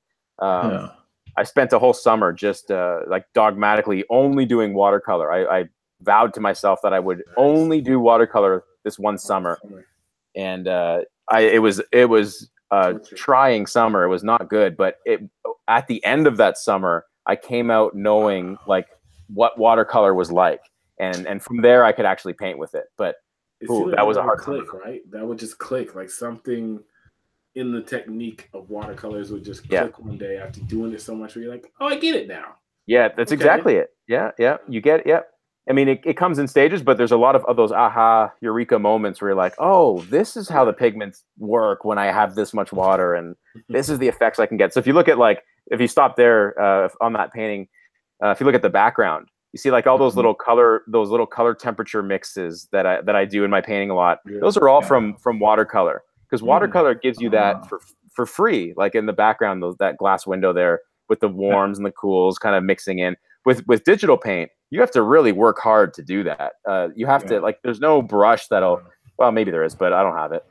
You have to like, put in the time to get all those colors in there and blend them with soft edges and stuff. But with watercolor, that happens immediately and for free. So that's where I learned about that kind of thing. That's awesome. There was a brush in Photoshop that used to mimic that. I thought wet edges or something. When you turn I do use wet edge. I use wet edges on my brushes a lot. I do. Oh, okay, cool. Yeah. Yeah, the way that you deliver the looseness of it, the energy even of the paint, I think is what first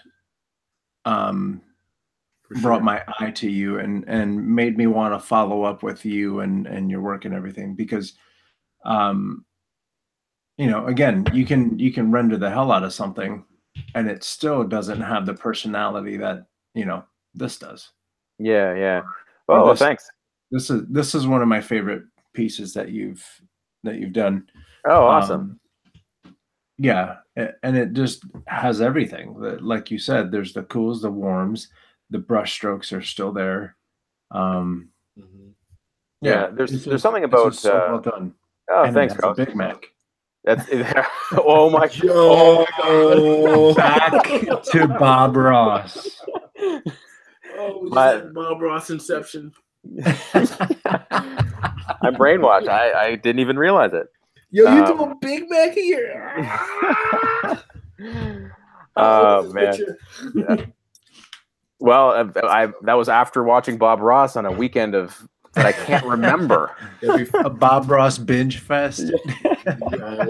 Big Mac woke up. Big Mac shows up in your artwork. Oh man. So yeah, I think like rendering and all the power to rendered paintings. I do enjoy looking at that kind of stuff, but for me, whenever like if there's a bar, it's like if here's like expression and here's rendering, and if you start at 50-50, the second you raise rendering, the expression goes down. For me, like my paintings tend to die when I have that. But on the other hand, if you lower the rendering and raise the expression, you just have like abstract, right? So you have to find that balance, and each painting requires a different balance. And like one thing I like to do, and this is not, I didn't discover this. I mean, artists have been doing this forever, but changing the level of like the level of resolution in the painting. And when I say resolution, I don't mean pixels. I mean literally how much it's resolved in the painting. So you have an area of more resolution against an area of less resolution, and that kind of thing can, on a rendering level, it means you don't have to render everything. And but also what you gain from that is you gain such a strong focal point. Like even this, if you look at Nosferatu there in the background, I purposely left him less finished, and as a result, he kind of loses himself in the background, which was my intention when I painted that. I didn't want you to see him right away, so I changed the level of finish, and I gave more finish to the girl's head, who's lying there, and her arm and hands and stuff, and it draws the eye, it interacts with the viewer, all these things that like photographs don't necessarily have inherently. That as a painter, that's part of your language, is you are painting with these abstract blobs of color, and you're trying to generate a feeling from that. And I think rendering is cool, but rendering is like one small thing that you might want it, like one small thing that you can do in a painting. Like a painting, you can do 1,000 things. Rendering is one thing. And detail, like rendering is also equated with detail, right? Detail is one thing. And like, well, how about brush strokes that are just bare on the canvas? That's another thing. And those two often will fight with each other. Like, which one do you want? But they're both equally viable. But for some reason, detail seems to be like the thing that people gravitate towards more, because I think detail equals real life more, and people, it's easier to think that the goal of painting is to replicate real life. But for me, it's just not. I want you to look at a picture like this and understand it as a bedroom with light spilling in through a window and a person lying on the bed. I want you to understand that on a real level. But when it comes to like how I'm delivering that, I want it to feel more like a piece of poetry rather than a long novel, if that makes sense. You feel like you have to cut yourself off when I talk? Yes. No, as you do in detail. No, the talking is fine. You're doing great. Okay.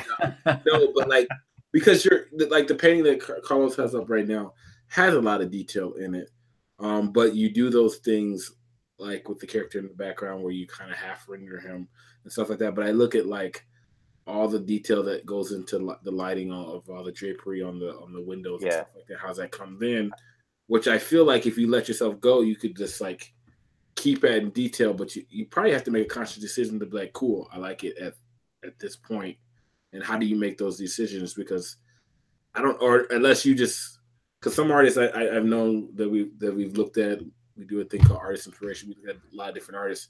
Some artists have like a really rough style that can get into like having a lot of implied detail, but maybe they'll say, I don't like to go that far because I don't like to start to render all that out. When do you stop? Or how do you say, okay, cool, this is enough detail? So, especially with the trees are awesome. They like in that image there, it implies a lot, but it's got a rough state to it too. Oh, I mean, if I had to answer that one, I think, I mean, first of all, I have spent years developing my own personal visual language that, you know, that I feel is mine. And it's just something that it's this magic part of art where you take your fundamental skills. We've already talked about like fundamental stuff, right? And then you use those to, you fit them over top of your personality. So like, I think there's a difference between like being creative and being skilled. I think those are two different things. I think everybody on the planet is creative. Everybody you talk to has ideas and like, oh, this is cool. What if we did this? Everyone can do that. I mean, it's just part of the human hardware is to be creative. But not everyone has the art skill. So what you want to do if you want to be a painter is you got to get the fundamentals like dispassionately, like learn anatomy, or like, for example, anatomy is just one thing, right? But you can learn anatomy dispassionately, meaning you're not attaching any emotion to it. A bicep connects over here. It has two heads.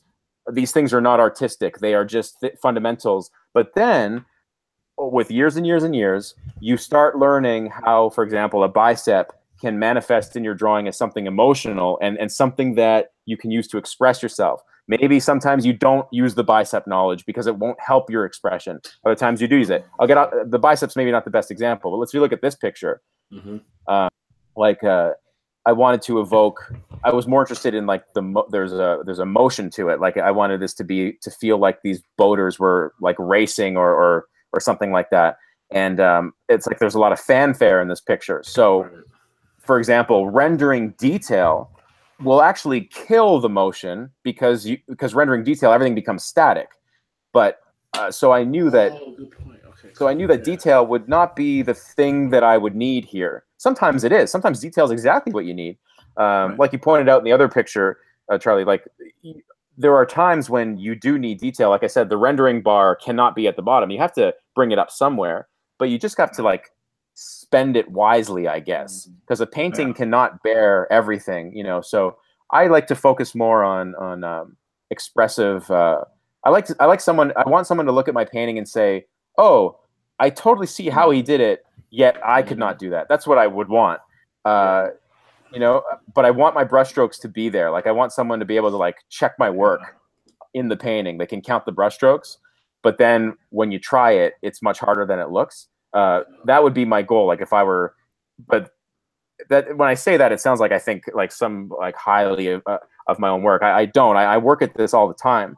You know, I look at this painting now, and there are some areas of brushwork I'm like, that's just not. It's just not finished enough, or like I really got lazy on this part.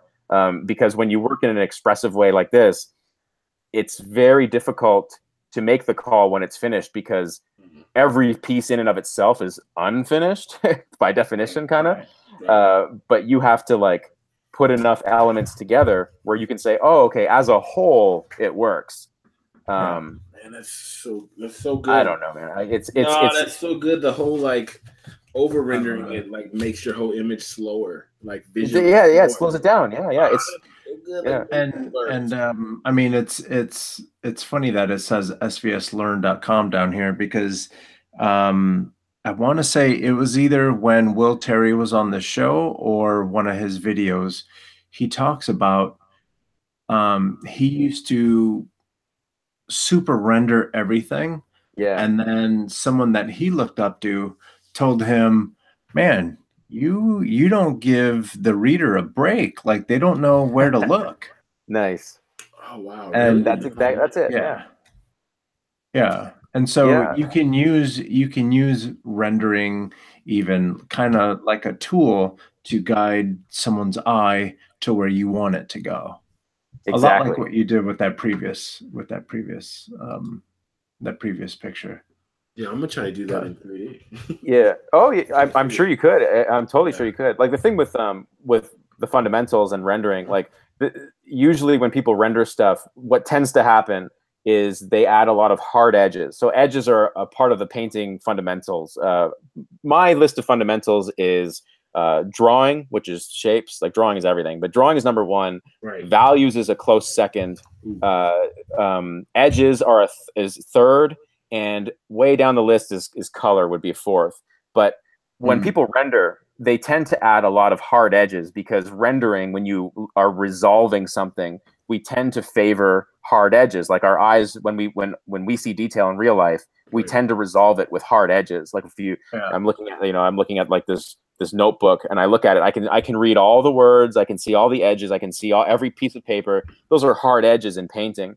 But the thing is, when you're looking around in your life, you only are seeing hard edges where your focus is. But our periphery sees the world in softness and implications and just little lost edges and a little shape here, a little shape there. So like my question would be, what makes you think that the hard edge is more important than the soft edge? There's no reason to think that. Right. Our peripheral vision accounts for way more of what we see than what we're focused on. So for me, it'd be the opposite. I think you should go, well, I don't think you should do anything, but for me, I think it makes more sense to go for the softness and haziness, and then just like your eye sees, bam, focus in on that turtle and the girl and let everything else fall back, because that's how you would actually experience this scene in real life. It doesn't look like a photograph. This painting does not look like a photo, but it feels more like my experience of real life. Yeah, and that's what I'm trying to express. I'm trying to express just how I feel about life. And I mean, I think that's what any artist tries to do in their own way, and this is just my way of doing it in paint. That's the beauty of art. You read novels. Every writer writes differently, but there can be, there's no one right way to write a novel. There's so many beautiful novels out there, and that's what a novel does too. Is they try and recreate life. Even absurd novels do that, and that's the beauty of art, man. Is just you have the ability to like express how you feel about this thing we all participate in day-to-day life. But you can do it like with, these two kids watching a horror movie, like that's cool. But beyond that, you can express like, I don't know, how that couch sits on that floor. You can remind people about different things. Right. Anyway, again, I will stop myself from talking right now. Oh no, it's fine. I'm sitting here just like, yes, this is. I'm glad I'm part of this video, because now I don't have to watch it. I wrote down a couple notes because I was like, I had like a light bulb moment. I'm like, oh, that's kind of cool if I can figure out how. I would love to try to do that in 3D. Yeah, I have an animation that I'm doing at work. Actually, we're doing like a 2 or 3 minute animation. For this museum. So like, I have to do. We've been talking about backdrop, right? Like backplates and like what the environment looks like, which we're just going to do it in one big long panoramic kind of like theatrical stage style, right? So it's going to be like a forest, and then have a clearing in one area and like a brook in another one. So I was like, how can you dictate detail, as you look deep into the forest, or maybe things get less, rendered or less. They usually call them LODs or whatever, but they're not as like sharp as they are in the foreground or something like that.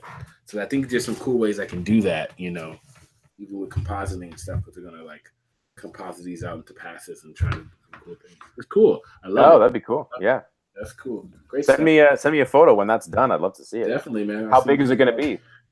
It's gonna be projected on the wall. So like, it's really a wall projection, but we're doing animation. And like, for this place where it is, they have like, the exhibit used to be a bunch of like old school animatronic type characters and stuff. Now we can do it all digital. They'll take all those out, keep the like real, like they built like a forest in this area of a museum. They built like a forest, so that'll still be there, but all the walls behind it are kind of white. And like project onto that. So if picture a panoramic image that is then projected on like 3 different walls that like seamlessly are all blended together to be one big background, and then the characters come out of that. It's gonna be really cool. Like that's awesome. Cool. That's awesome. Cool. And sorry, is it part of like a play or something, or just an art piece? It's part of a museum. Oh, museum. Okay. So like, but I'm, instead of rendering traditionally, I'm going to render it all in Unreal, and then export out passes from Unreal. So I'm going to cut out the whole traditional rendering pipeline. Use the game engine, throw it on its head, and get the same quality. So you won't be able to I tell. see. Right, Unreal is that engine, right? Okay. It's the engine, yeah, and they can do like Pixar level animation now. There's whole studios that do whole TV shows all in Unreal. There's one called Safari. If you look it up, you can't even tell that it was done in Unreal. Safari, It's called Safari. Yes. Oh, with a Z. Okay. Yeah, look it up.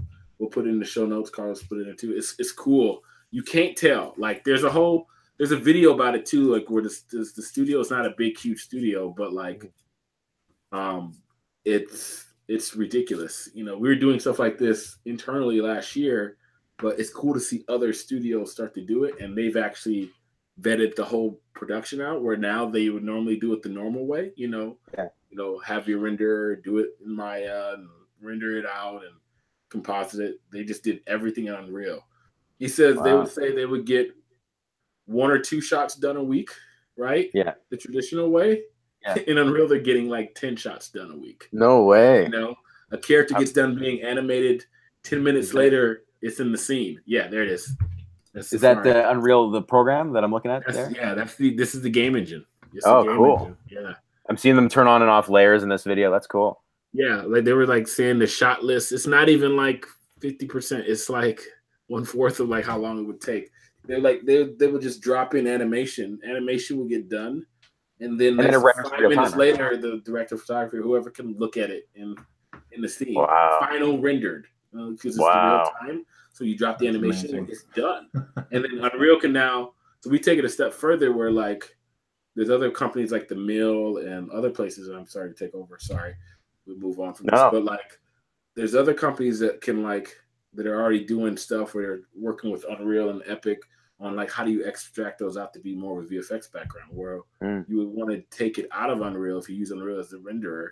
You want to get passes, so an ambient occlusion pass, a shadow pass, a flat color pass. Right. And then in your own compositor, you put those things back together. And and that's what you're doing with the background.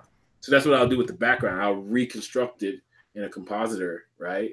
Nice. Like they would normally do, but I just don't have to wait on the renderer. I don't have to have a render farm. It's gonna be cool, but you can do all those same tricks you just talked about from a 2D aspect, right? You can do all those depth tricks and have depth mask and have like things like not so rendered, but like more impressionistic and stuff like that. Or I can just try different shaders in the engine. Oh man, that is cool. Or let's try this, or let's try this. Whereas before you try it and then you hurry up and wait for it to render.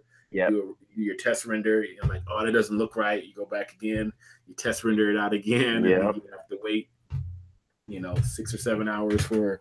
Oh man, but when I worked at a studio like working on 3D shows, I used to love those test renders because you hit render and like, I can take a break. That's when now the artists are like, screw this Unreal Engine. Right. That was that green monster character I keep painting, Carlos. That's when he was born during a test render at a studio in Toronto. Yep, I hit render. I was sitting back. And I sketched him, and like that was the birth of him in 2010 or 11. Or you're like, he's cool. How much of the rendering of that character is I don't know how to. Your rendering style has obviously a certain look to it. Yeah. Do you have a certain set of favorite Photoshop brushes that you use to accomplish that? Or can you accomplish that with whatever brush you decide to use? Yeah, I can definitely accomplish it with whatever brush. I mean, the brush will influence the look a little bit, but because I always go back to the fundamentals, I'm always thinking like, what's the shape I'm making? What's the edge I'm making? What's the whatever? So, you can give me the Photoshop star brush and I'll still be thinking about the same things. Okay. But if I use the star brush, you would probably be able to see the influence of it. Like it's not like every brush I use equals the same thing. The brushes influence you in the same way like the musical instrument you're playing influences your sound, but the scales don't change. Yeah, so I have so to answer your question about brushes, I just have a ton of brushes, and you saw them in that Batman video on YouTube where you saw like I have a whole list of them, and I don't have like I don't know what every one of those brushes does necessarily. I have a few favorites. In fact, in my YouTube video, I have a favorites folder that I use day to day. But those brushes are all very predictable, like just flat brushes. They're very, you know, chalky or dry media brush. But I have a bunch of weird texture brushes that honestly I just pick at random. Like when I'm painting, I'll just go pick a brush and I'll invite that kind of chaos. Like we talked about what Charlie called watercolor chaotic earlier. I want that to happen to my digital art, because the one thing that's so hard with digital is creating that chaos, because digital is so controlled. Right. And whereas like watercolor and even oil paint to a degree is there's a degree of things being out of control that you have to play with. So I use brushes as a way of introducing chaos into the work, and then I go with it. Like I work with it. I don't try and plan everything. I just go with it. Right. Because I think that's one of the things that, me included, some of the newer folks that are working on developing a certain look, whatever, you're always trying to find that one brush that's going to make it look like that. Yeah. So I think it's really important for you to say, yeah, it doesn't really matter what brush I have. It's the technique that I've developed through the years. It's what actually gets me to that point. Yeah, exactly. I mean, by far the biggest, the most popular question I get asked is, what brushes do you use? And like I mean, I'm not the only one. Every painter gets asked that question, and it's like, oh, well, I will always answer the question. But I never add this part literally, but I wish I could add, like, it's not quite the right question. Like, I will show you what brushes I use, but you won't be able to, like, you're not me. You can't do what I do, and I can't do what you do. Like, we're all individual people that have our own habits and muscle memories and skill levels. You know, if Steven Silver gave me his pencil, I'm not going to draw like Steven Silver. I can't. It just doesn't work that way. It's always been.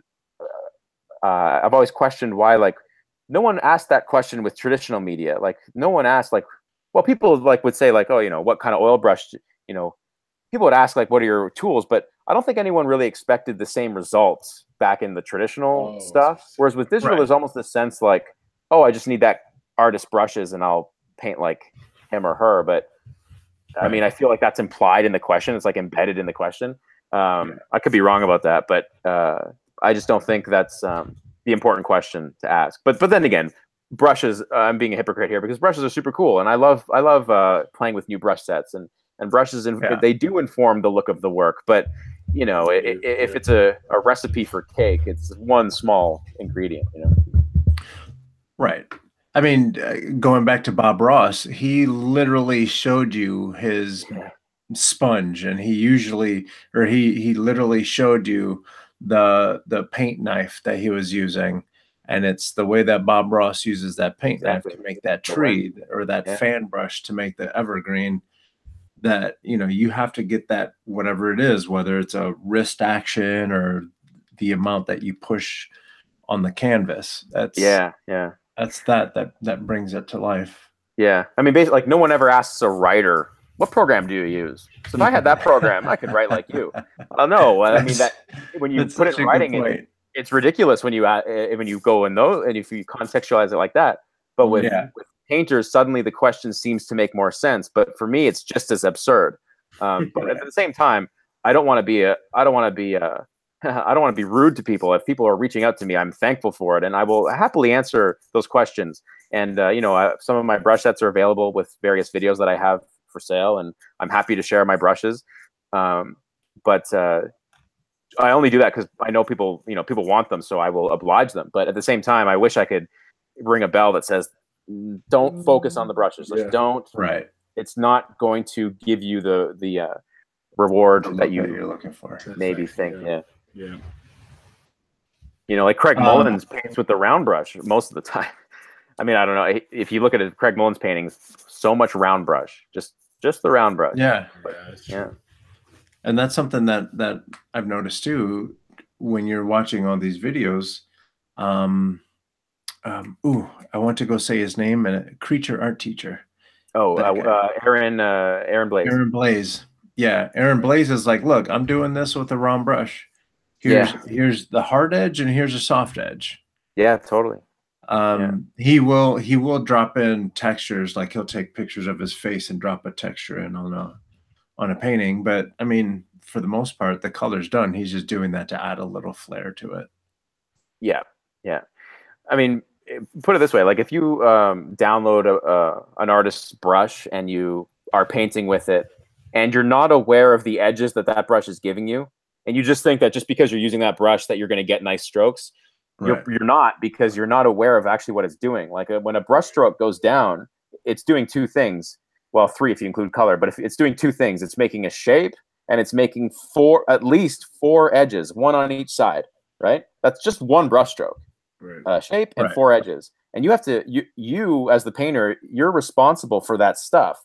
And if you just willy-nilly kind of wing it and let the brush kind of do whatever it's going to do, you are not being a responsible painter, and your painting is going to show that. Your painting will tell the tale.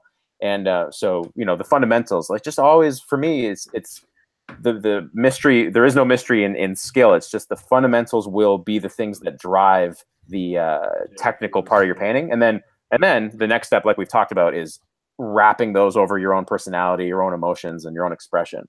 But yeah. Cool. I thought Charlie was going to jump in. Sorry.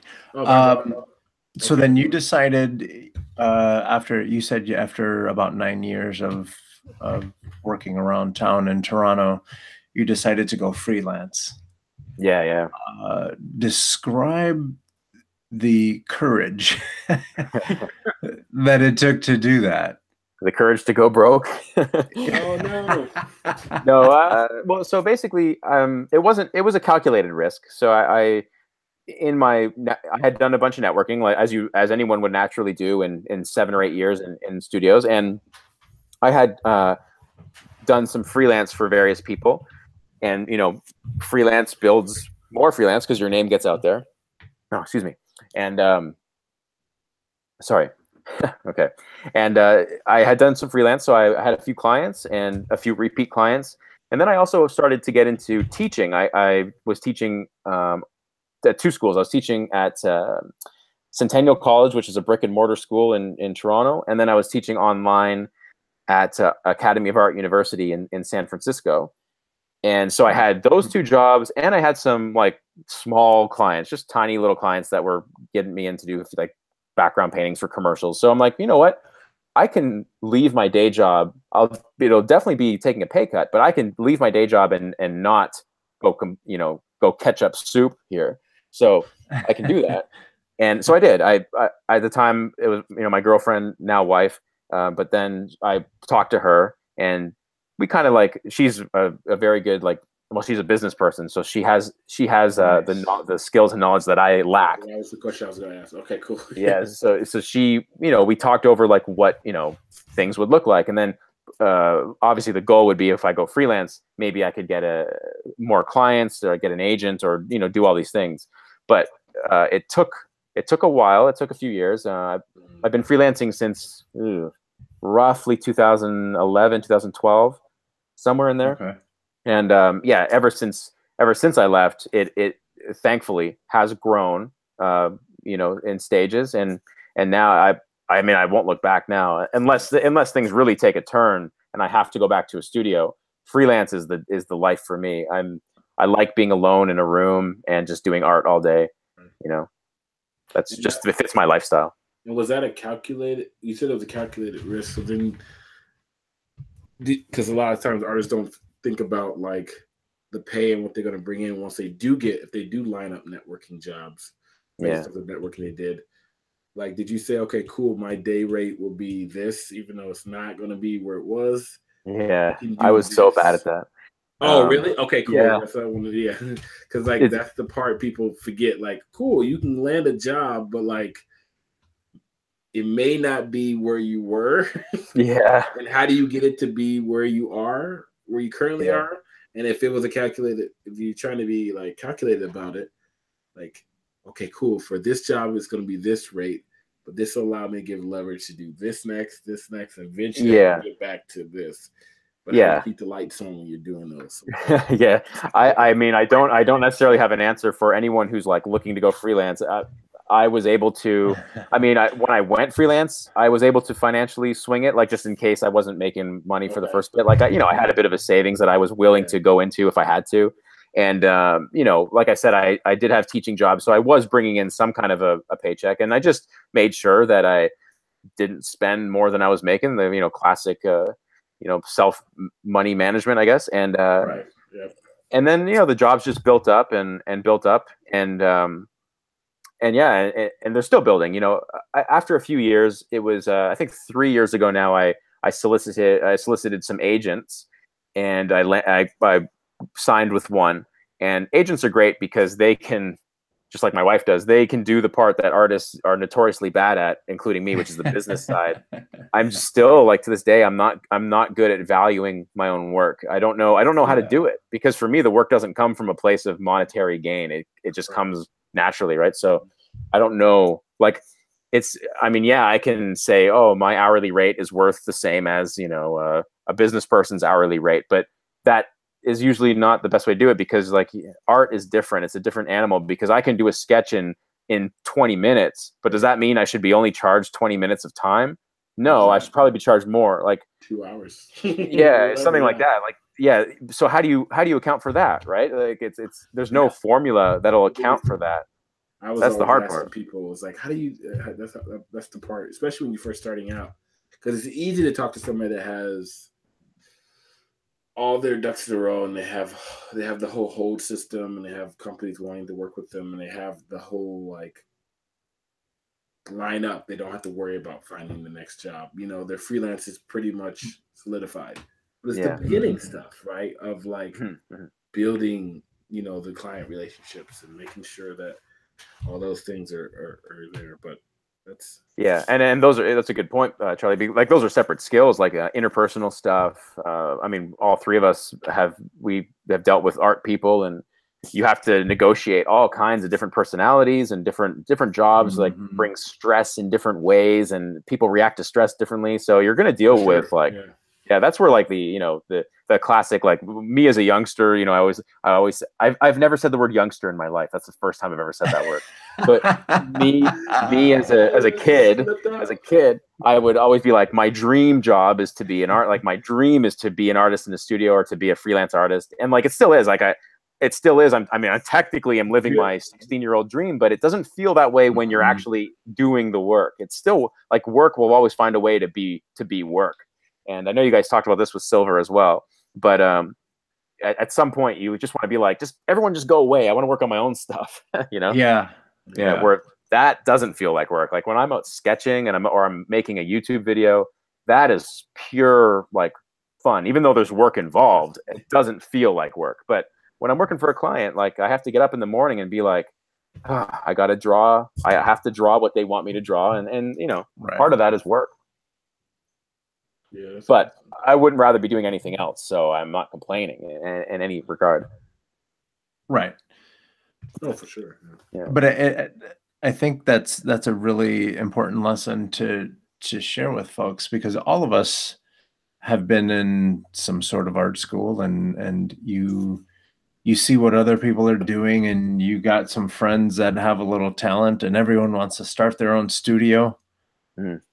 But then you have to be the business person. And actually, Charlie got interviewed just this week, and he talked about how he was offered a job at his current company as the manager, but then that's almost like you're putting the artistic part of your passions in a grave. Nice. I expected you to be more subtle with that one, but that was awesome. I caught it in the interview, and they wrote it in there. I called it career suicide. But, like, there you go. That's the word I use. But yeah, the first role was a lead, and, like, I think, and you've worked in a studio, you have a turning point, especially in game and VFX. I think you have a turning point on like progression in your career, right? We're talking about, you start out as a junior artist, right? Yeah. Wherever, whatever industry, you become an associate artist, and then you get the whole I'm just the artist, be it the environment artist, the character artist. So you don't have any like junior tag or associate tag to it. Then you get the, you have that for a little bit. Then you finally get that senior tag, I'm a senior artist, and then you can be like a lead, a lead in your department, right? Then after that, it's like a turning point. Like, are you going, if you're graphic design based, if you're drawing based, are you going to be an art director? Are you going to be a studio artist, which is rarer, but you can be a studio artist, which is above that, and you just are like their go-to artist for certain things on the show or whatever you're doing? Yeah. Or do you go into like management, right? You get in that direction, cool. Next thing you know, you're a creative director. Next thing you know, you're that's what you are, and it's less of the artwork and more of the managing people to get the artwork to a level that's great based off of your influence, based off your cultivated eye over the course of your career.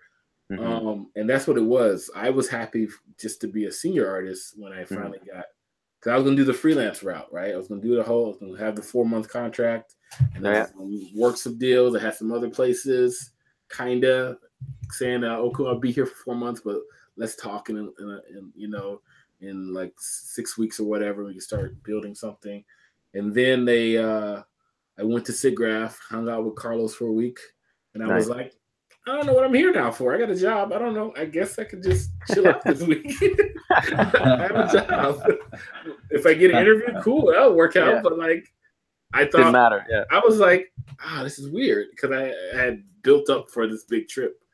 Went back, and then shortly after I got back, got offered the lead position, which was fine. Lead position's cool. Nice. You're still on the box, as I call it. You're still working. Okay. You're pushing the quality content for me, the 3D department. Right. So then fast forward, we move into a bigger space. We're getting a little bit bigger. Our other art director leaves and moves on to other places, and I'm kind of doing the roles of both a little bit. And then they made this new position, this design team manager position. I was like, cool, that's great, cool. But it came out of the blue. They called me in. I thought I was in trouble. They called me in. I was like, oh, cool. Yeah, okay. This sounds like, am I getting laid off? Okay, cool. This is a good meeting. Okay, if it's a good meeting, now I'll listen to what you have to say. Not in the principal's office. Of course it's a good meeting. I'm like, hey, I'm just kidding. I've been doing this for a while. It felt weird when you say, can I talk to you for a second? That's like, what? No one likes those words. I'm like, no, I don't want to talk to you for a second. And they said design team manager, which was a term they chose to use for this as they're growing. I'm like, okay, I'll hear this out.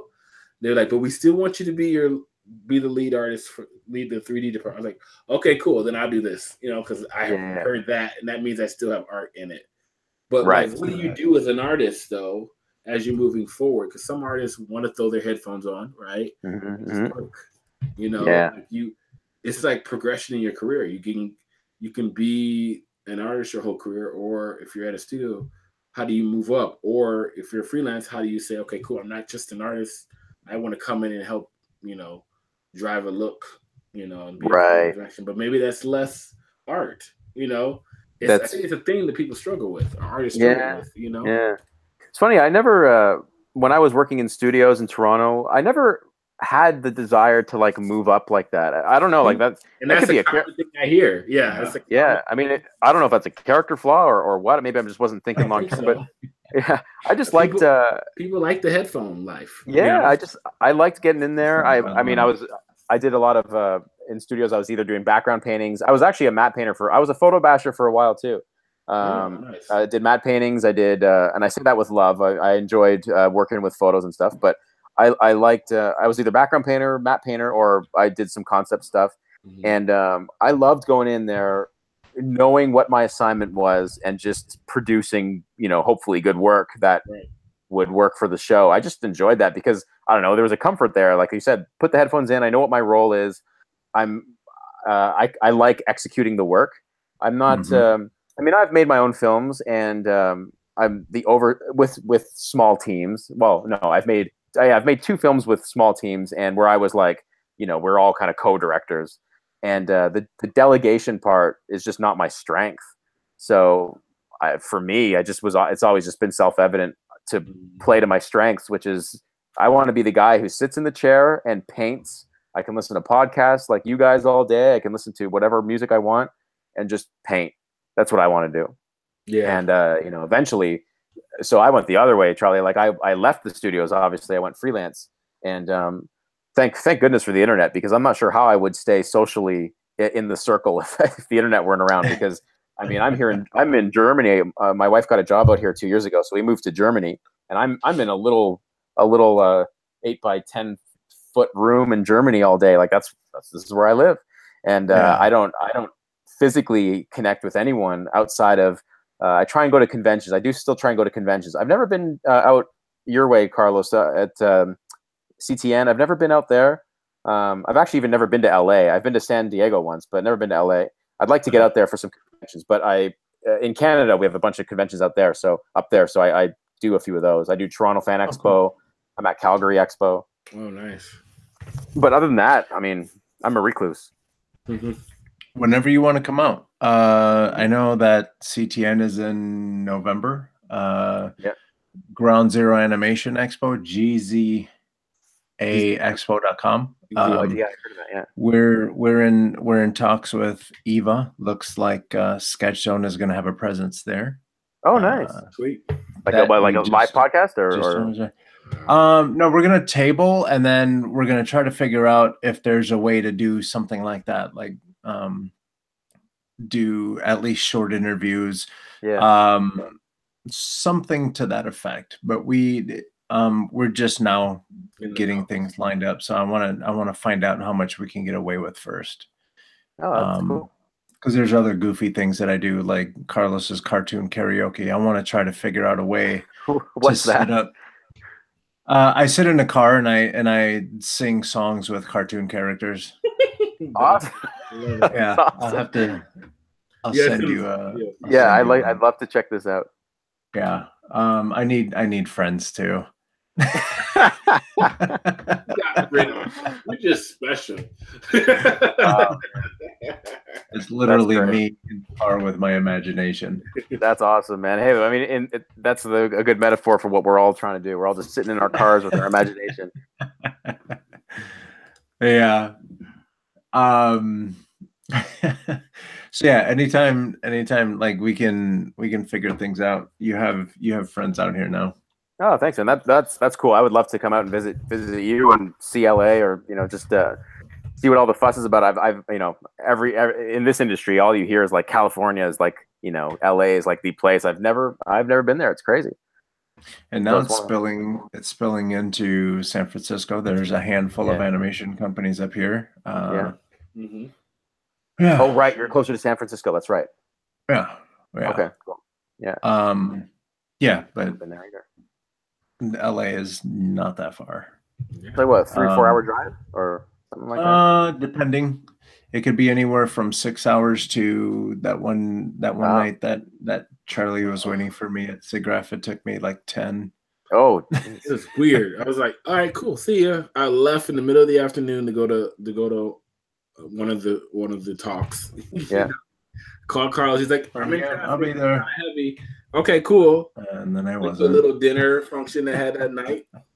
It's like still not there. 10 o'clock. I'm like, Carlos. Yo, dude, you won't even get. People try to run me over. Traffic's ridiculous. I'm like, all right, cool. I understand. I don't understand, but I know there's a story behind it. That's the other thing I've heard about California, or especially LA, is the traffic. Right? Like, but Carlos is a trooper though, because he made it to my Airbnb, put his stuff down, was like, all right, where are we going? I'm like, all right, let me pull up my thing to see. There's a party at this place tonight. Like, I was in the car for way too long. I'm not gonna not do something. Like, let's go. Are you okay? You was just in the car for 10 hours. Yeah, and you're like, man, I just wanted to put on some Bob Ross and go to sleep. That's it. No, but I was out there though. I was ready to go. I'm like, I'm a night person, so I'm like, oh, we're gonna go back out. I got like 5 or 6 other pairs of shirts just for this for this occasion. They're already ironed and ready to go. So SIGGRAPH is still a yearly thing that still is happening. Mm-hmm. Nice. Yeah. And it's mostly CG stuff, right? SIGGRAPH. Yeah. Like 3D, I should say 3D stuff. Yeah, that's a big part of it. Yeah. Mm-hmm. But all these other expos that you guys are just talking about has popped up now, and that fills in all the 2D stuff and all the broadcast animation and feature animation type of things, which is really nice. It's like actually a lot of them.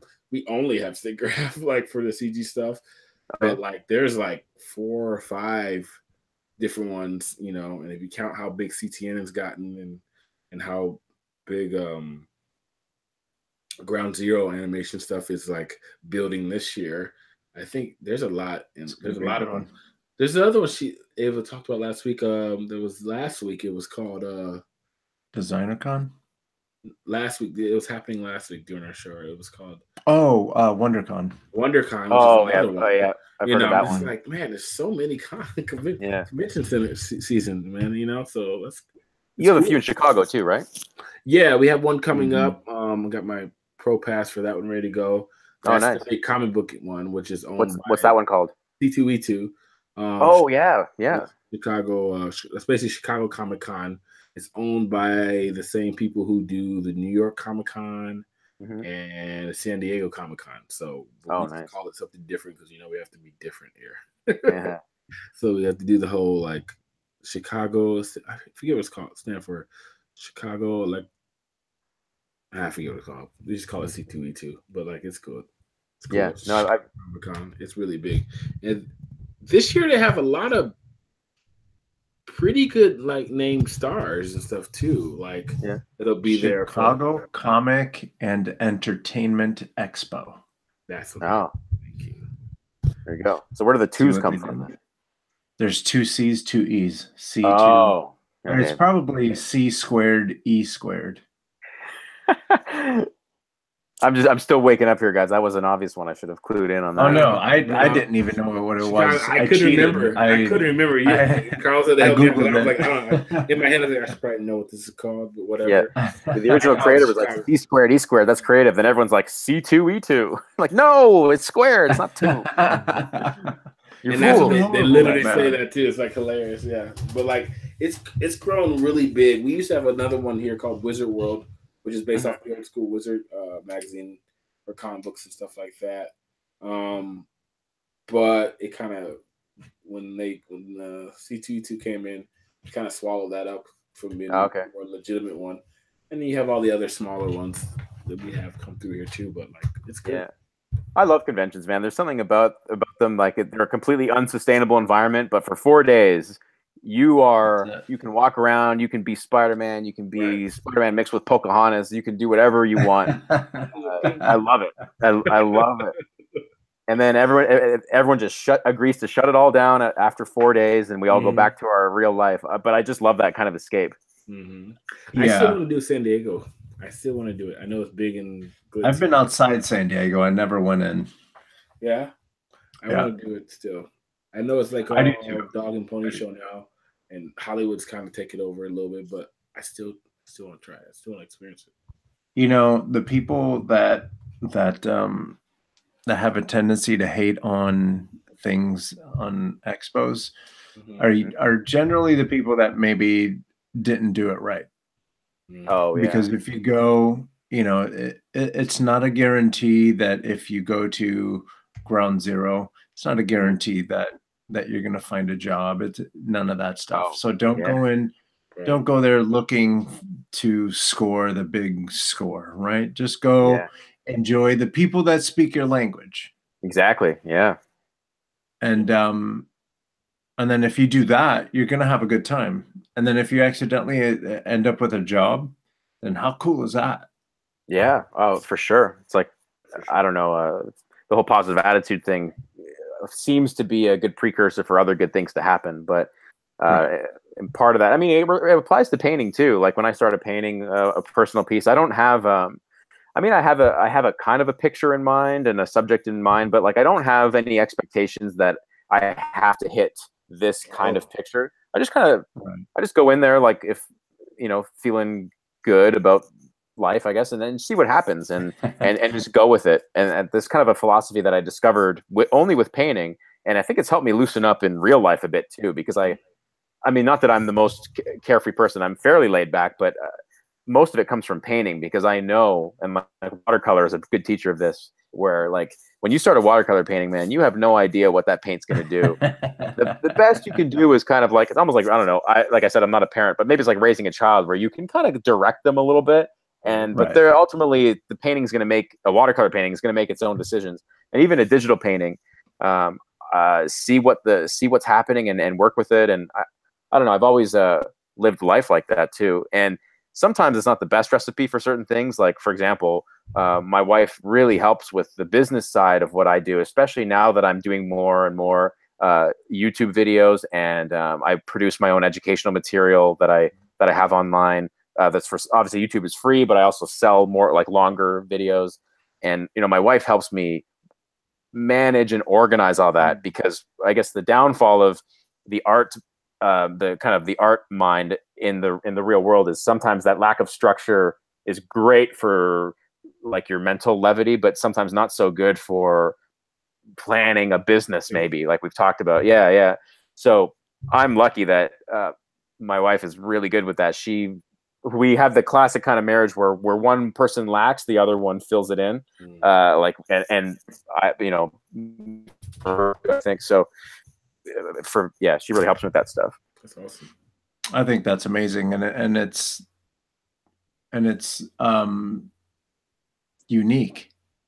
You know, just being able to have someone on your side that can see, oh, hey, you could try to do things this way, and it makes everything so much easier when they understand where you're trying to be. And it might just be the panic of, if he doesn't work, we're not going to pay the rent. Yeah. I mean, I guess that is the bottom line of it all. Thankfully, we don't deal with that kind of problem. But I mean, the bottom line, it would definitely get there if things got bad enough. But I mean, I mean, back in the day, I tried, you know, because I knew I was an artist. I thought, oh, I should be dating other artists, and this is before I was married. And I start going out with trying to find online dates with other artists, and I'm like, oh, you have the same problems as I do. Well, this is just not going to work. Like, we're just an echo chamber for each other's problems. This is terrible. I'm not into that. So artists, I never. I don't know how I started talking about dating. Sorry, but that, you know, for me, it's always been. I've always been. I learned very quickly that was not the route for me. Oh, look at I didn't even have to pay Landon to say this, but hey all, hey Marco, I took your class on SVS Learn, and that was really helpful for me to break from reference and just paint. Thanks. It was a great class. Yeah, hi Landon, thanks a lot. Sorry, I had the chat open in a different window. I forgot to look. That's awesome, Landon. I'm glad that it can inspire you. But then he also says, how has living in Germany influenced your personal art, if at all? Yeah, I think living in Germany, has allowed me to travel around Europe, because obviously I'm in Munich, which is, if you look on a map, Munich is like pretty much right in the middle of Europe. So I can go east, west, and kind of get anywhere within a few hours on a plane, which is awesome. And I don't know, Europe is just beautiful when it comes to drawing and painting. There's just so many old and character-rich architecture out here, and varied architectures too. And you can, you know, you can go to like Paris and see Gothic stuff, or you can go to like, you know, medieval towns and, you know, whatever. It's just beautiful stuff. So it's helped me. I don't know. I don't know if it's like revolutionized anything, but it's just helped my shape language develop. Like I mentioned earlier, I'm still in search, like the personal expression stuff. I think we're all still always constantly in search of that, and just developing your own visual language. Like my paintings today don't look the same as they did 10 years ago or even 5 years ago. And I think being in Europe has pushed my paintings to not even the next level, but like pushed it to help me find another way of saying something that I want to say, just by being in Europe and inspired by all the beautiful scenes around here. And then I'm on the chat still, guys. Noel says, I think she's referring to something we were talking about earlier, like handwriting. Everyone can use the same pen, but no penmanship will be the same. Yeah, that's exactly it. And it's like that with, you know, just going on that note and recalling our conversation from a few minutes ago. Like, everyone has something different to say. You know, we all have different experiences in life, but you know, we all still experience the same life, so we're tied that way. But we all have different flavors and experience it differently. So everyone, that's why art is not math. We all have different answers to the same questions, and that's what can make one painter different from the next. You know, and that's where something like brushes doesn't really fit that equation. You know, one brush in the hand of another artist is going to be completely a different animal than in the hands of another one. So, right. Yeah, I've always been into that kind of expressive part. But first, though, I just want to go back to the fundamentals again. If someone's listening to this podcast that is like a beginner artist, like just learning, I really think it's beneficial. Oh, sorry, let me back up. Let's say you're a beginner artist and you have dreams of, I don't know, opening a studio or designing a game or making a movie, but you're a beginner.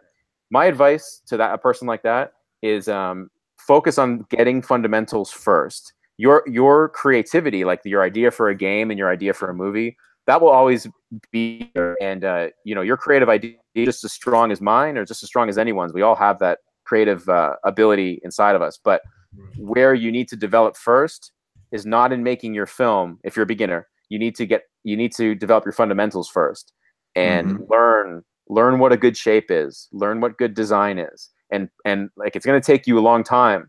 In the age of smartphones, it's, I think, becoming harder. I was talking to a high school art teacher also in Chicago, actually.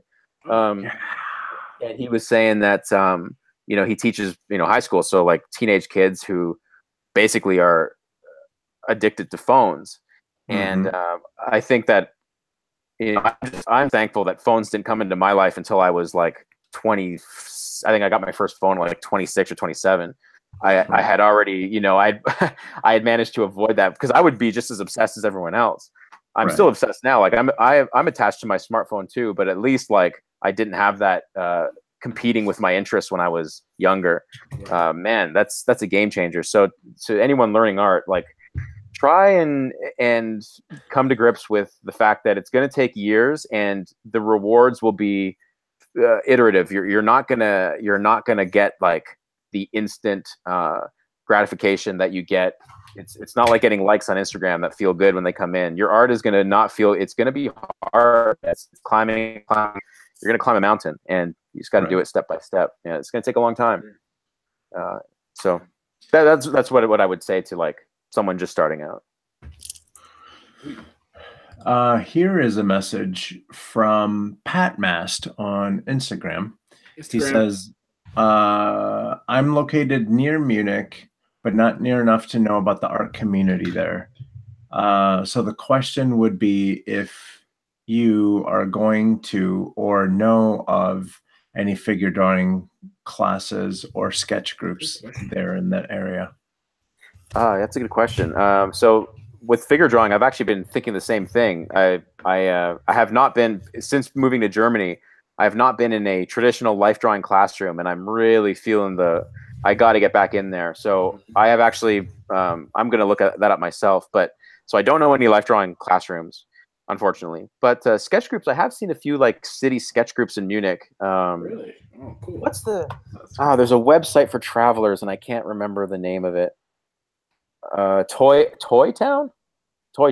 Maybe it's Toy Town. Anyway, I think it's a travel website, and they have like groups like this, like art groups. And I saw a few city sketch groups. So I should Google it myself to see if I'm saying the right word here. I found stuff like that here in Idaho, but I don't think we have stuff like that here in Chicago too. That's like sketch groups that you can go into. We used to do it when I was at EA, and like in different districts, they would be like on the top floor of one of the old school historic buildings, and like in one of the rooms we used to go to, and there'd be a guy who's just awesome, like all his lines and stuff like that. But like it was the something society, like figure drawing, and Life Drawing Culture Society or something. It was something, but there's a bunch of like groups like that. I mean, in all your cities, you just gotta look it up. Sometimes they can be through park districts. Sometimes they can be through local art galleries, and you can even go to things like meetup.com. Meetup.com, yeah, now they do that. What's the other one? Eventbrite. Right, another good one too. Yeah. They have a bunch of those, and then just type it in as a keyword. Life drawing. Yeah. That's an adventure in itself if you go to one of those by yourself. You know, meeting new people. I love that stuff. Like I've been a part of a few of those sketch groups. Like back in Toronto, I actually even hosted one once because I liked it so much, where we just like met up at the waterfront and just like painted the boats. And yeah, so Toy Town is the website, and it's an English speaking website for Germany. I searched Toy Town Munich and I got the site. It's like an English speaking place for like expats out here in Germany. And I'm on the homepage now, but I remember searching for like sketch groups, and I unfortunately never actually went out, but I did find one. Awesome. So who asked that question? Oh, the Instagram person who asked that question. Instagram. I want to check that out. Cool. Are you drawing over there, Carlos? What are you working on? Gotcha. Yeah, I have all your pictures up, and I'm just trying to force myself to find those edges. Yeah, they're kind of all over the place, so have fun. Yeah. I wanted to reference one of the videos that you had released that made sense to bring up earlier. Oh, sure. When we were talking about guiding the eye, there was a video that you were talking about shapes and how you blend shapes together to merging shapes. Yeah, you're drawing a landscape of a bunch of buildings, and you're like, see the building over here, you don't need details over here, so you just kind of like. Yeah, I think that episode is called Merging Shapes. That's episode 1 of my 10 Minutes to Better Painting series. And that one was phenomenal too. And it just made sense to have to look up again guiding the eye, because drawing a character for a fun prompt is one thing, but when you're delivering something, say like a children's book or even a poster, whatever you might be working on, it makes sense to, you don't have to render literally everything that's in that scene. Yeah. So with merging shapes is a concept I learned from, again, watercolor stuff, because with watercolor, shapes merge naturally. Like you put a wet wash next to a wet wash, they're gonna link up and bleed together. So, but it works like visually. It's a great way of simplifying something complex. So when I say merging shapes, maybe like I don't know, the shadow of a car might merge into the wall of a building. Like they just become one thing, right? So yeah, it's like something like that. But you can get merging shapes everywhere. It happens everywhere. So merging shapes is just a great way of reducing stuff down to less stuff, because the human eye will get overloaded very quickly. And it's so easy to overload a painting. Like a painting exists in a frame, which is a very limited space, right? Like real life, you can't overload nature. Nature is real. It's nature. It's I guess theoretically perfect, but a painting is a very low resolution attempt at mimicking nature. So one of the things that comes with that limitation is the amount of stuff you can put in a painting is very limited. You cannot just shove everything in there. So right. when that episode on merging shapes is one of my visual ways. I did not invent it. It's just something I've learned from other people, and I've honed on my own in my own art. But merging shapes is just a way to handle many things. Like in that painting Carlos was mentioning, I paint like a Venetian kind of waterway with buildings flanking the water, and I'm merging boats into reflections, and I'm merging people into boats and people into buildings and all kinds of crazy stuff. But it still works. Like it makes it more atmospheric and readable. Nice. I thought you were coming in hot with a question, Charlie. You got to stop moving towards the microphone. Hey, but while I have the platform, I'm reading. sorry. I'm reading Landon. Well, I was going to read this. I thought there was a new chat to make sure. What were you going to say, Marco? I was just going to say that series is the thing I have the most fun making. It's called 10 Minutes to Better Painting. It's on YouTube. Yeah. It's a free series on YouTube. Episode 6 drops today. I will be posting that sucker, and like basically once we're done here, I will. Well, actually, I might go back to bed for half an hour and then I'll post it. Luxury, free being at home. That's right. That is one of the luxuries. Oh no, Landon Wilson said searching Facebook and Instagram might be a good way to find figure drawing in sketch groups. I've come across a few that way. Yeah. Yeah. CTN actually has a Facebook group, and I want to say every Tuesday and Wednesday they have, or is it Wednesday and Thursday?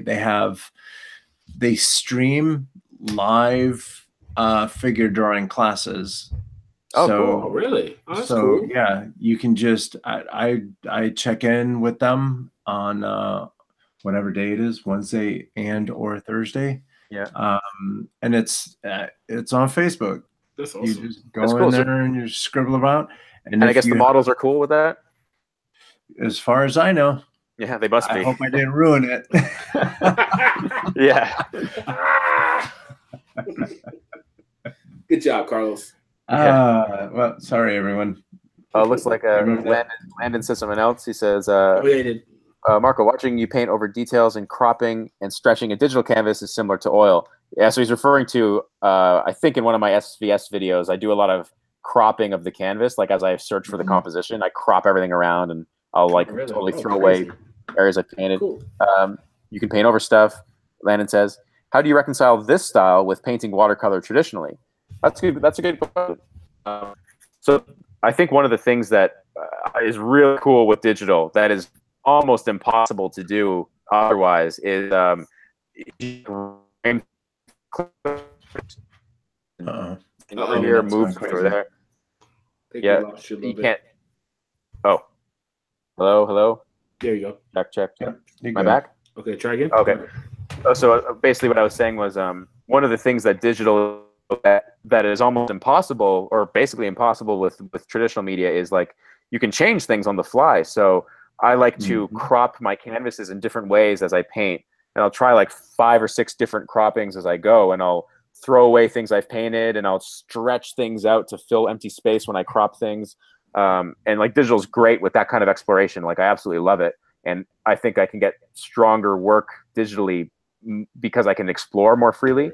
But with like watercolor or oil painting, you kind of have to commit to your composition. You can't really just change things that easily, right? It's going to be onerous to do that. So my answer to Landon is it's maybe not possible to reconcile the two, but what I like to do with watercolor is I use that as a training ground.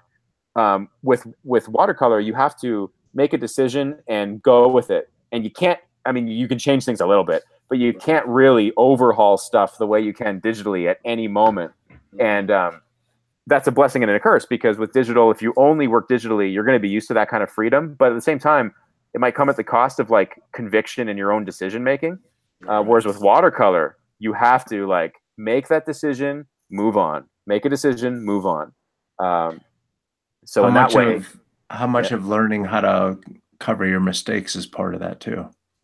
Yeah, or either that, Carlos, or even like way back in the beginning of this chat, I mentioned something about making like, let's call it a mistake, but seeing the potential, the grain of potential in it.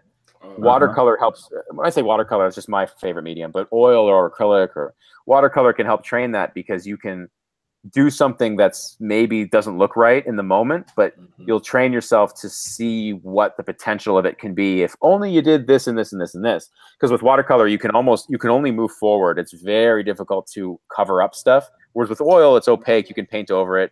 Acrylic, you can paint over it. Even gouache, you can paint over it. Watercolor, you can't, because watercolor stains the paper. It's not thick pigment. So with watercolor, it gives you this like I don't know, discipline, I guess, of making a decision and allowing that to be the basis for your next decision. And it's hard, like you're going to fail a lot with watercolor, but the thing that I got the most out of it with my art discipline was just that, is trusting my own decision making. And then that's what will lead you to paintings that have a personal touch on them. It's the result of 1,000 decisions you make. And you know, if you put everything on layers, like in Photoshop, you have layers, right? If you put everything on layers, that's fine, but you're giving yourself the freedom to question yourself when you do that. And I think you got to treat that very carefully, because, you know, you shouldn't question your work just because you can. I would rather the opposite and work on one layer and learn to actually just make the decisions that are like going to lead me to a final that's interesting, rather than having a ton of layers. But then again, when I'm working for clients, I definitely use layers, because you never know what they're going to say. But when I'm working on my own, like all those personal paintings that you showed, Carlos, of my work, those are all just done on one layer. I don't use layers unless I'm trying something crazy. But I don't really use layers because I like the idea of making a decision and seeing where it takes you. So I guess that's how I would reconcile the two. And it's cool to see how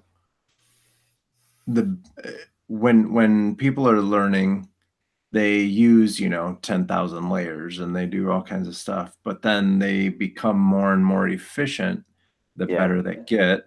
And then it gets to the point where now you're drawing on one layer, because all those other layers, you know how to hide your mistakes, you know how to go back over them. And it's not necessarily, you know, control Zing until you get all the way back. It's just you pick up color from somewhere to cover the mistake that you just made, or even, it doesn't even have to be a mistake. It's just, you know, whatever look you didn't accomplish.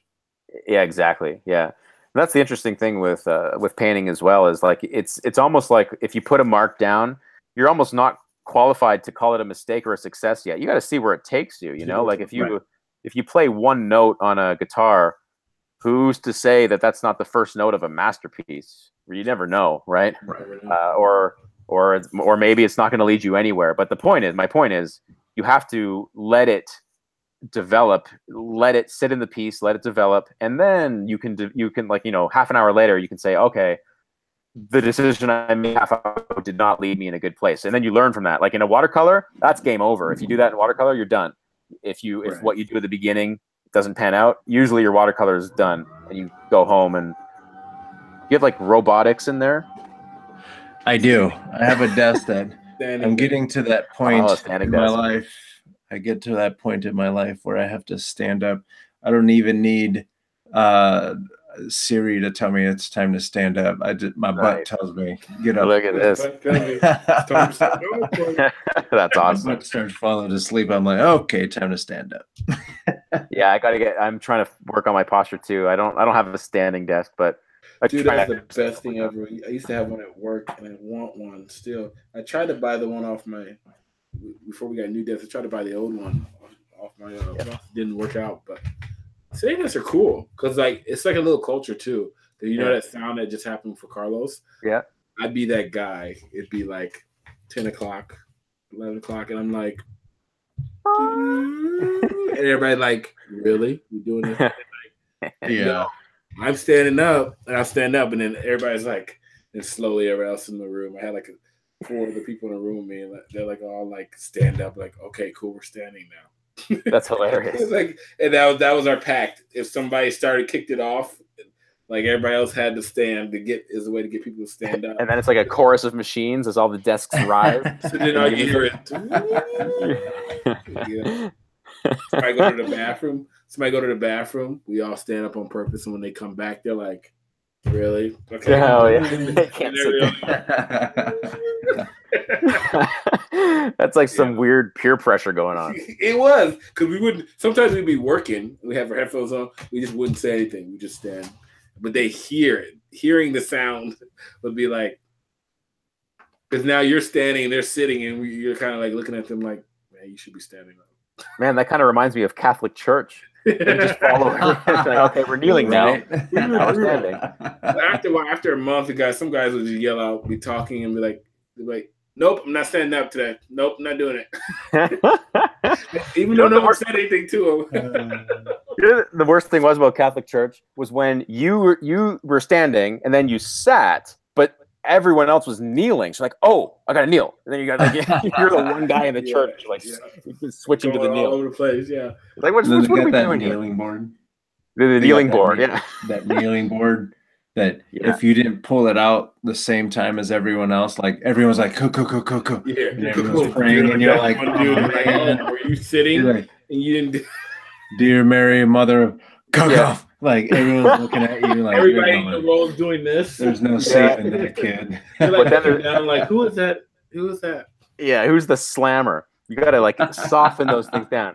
But then there's also the people who knelt like with their butt still kind of on the pew behind them, like the lazy kneelers. Like, you gotta be up with the back, the arched back, and the hands. Like you can't rest your butt on the chair, man. My wife's Italian, so like I didn't grow up in Catholic church, but now I've gone to a couple and I've seen it. So that whole like butt on the back of the pew, that's it. Totally not used to it. So I'm totally a real thing. That's how you separate the devout from the heathens. That's right. If you put your butt on the chair, man, that's not worship. I'm just joking, by the way. Not worship. Yeah, I'm Italian. I'm Italian too. So Okay. I grew up in Catholic church. Yeah. Come on, I don't know how y'all do this. I grew up in regular old, non-denominational gospel. It was like lively. Hey, that stuff's fun. Like I have a lot of friends who are doing that stuff, and like you go to church with them, and it's like singing and clapping, and like that's cool. Yeah, I'm like, Monica, how are you doing this? Why are we here? I'm not Catholic. Like, it's Christmas time. She's like, you better shut up before you go to hell. Like, yeah. Now I don't want you to come to mass. I'm like, okay, cool. But I'm just saying, I feel weird. Yeah. I'm just gonna rest my butt on this chair real quick. Right.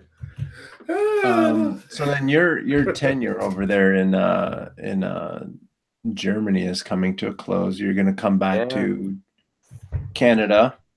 That's right. The end of 2018, my wife is done with her placement here. Just the company, the headquarters is in Munich, so she got a global placement here. So, but that's coming to an end, and we're moving back to Toronto, Canada. But your work isn't really going to change much. You just yeah. It's funny when I moved to Germany, I didn't even tell my clients that I was moving. Like they didn't know. It was only when Don't worry, they don't watch this show either. Yeah, well, the way one of my clients found out was I had illustrated a children's book, and you have to give them the bio for publication, right? Like the little author or illustrator bio. So I mentioned in that bio that I moved to Germany, and they're like, "Oh, no way, you moved to Germany!" Like that's how they found out. But yeah, the freelancing is cool because you can just do that. You don't have to. You have a home base, so it's been great. Like the decision to move here was made much easier. If I had a job back in Canada, it would have been a discussion with my wife, like, well, do I stay? Do I go? But with freelance, I just up and left. It was no problem. And nobody even knew. No one even knew. Yeah, no one knows where I am. Cool. I love it. Way cool. Yeah. So with that, let's go ahead and play this little game that we like to play called This or That. Okay. What are the rules? We usually have theme music, but our sound guy is out. And so thanks, sound guy. So super simple. This or that. Would you rather watch an animated film or a live action film? Live action. Nice. That was all right. I love. Sorry, this is okay. It's okay. No words. This is this or that. No words. I love animation, but no. You can if you feel like you need to defend yourself, feel free. Okay. I just want to say I love animation. I absolutely love it. But movies, live action. Yeah. Cool. Okay. Paints or pencils? Oh, paint. Nice. Acrylic or oil? Oil. Nice. Canada or Germany? Ooh. Canada because it's home. Yeah.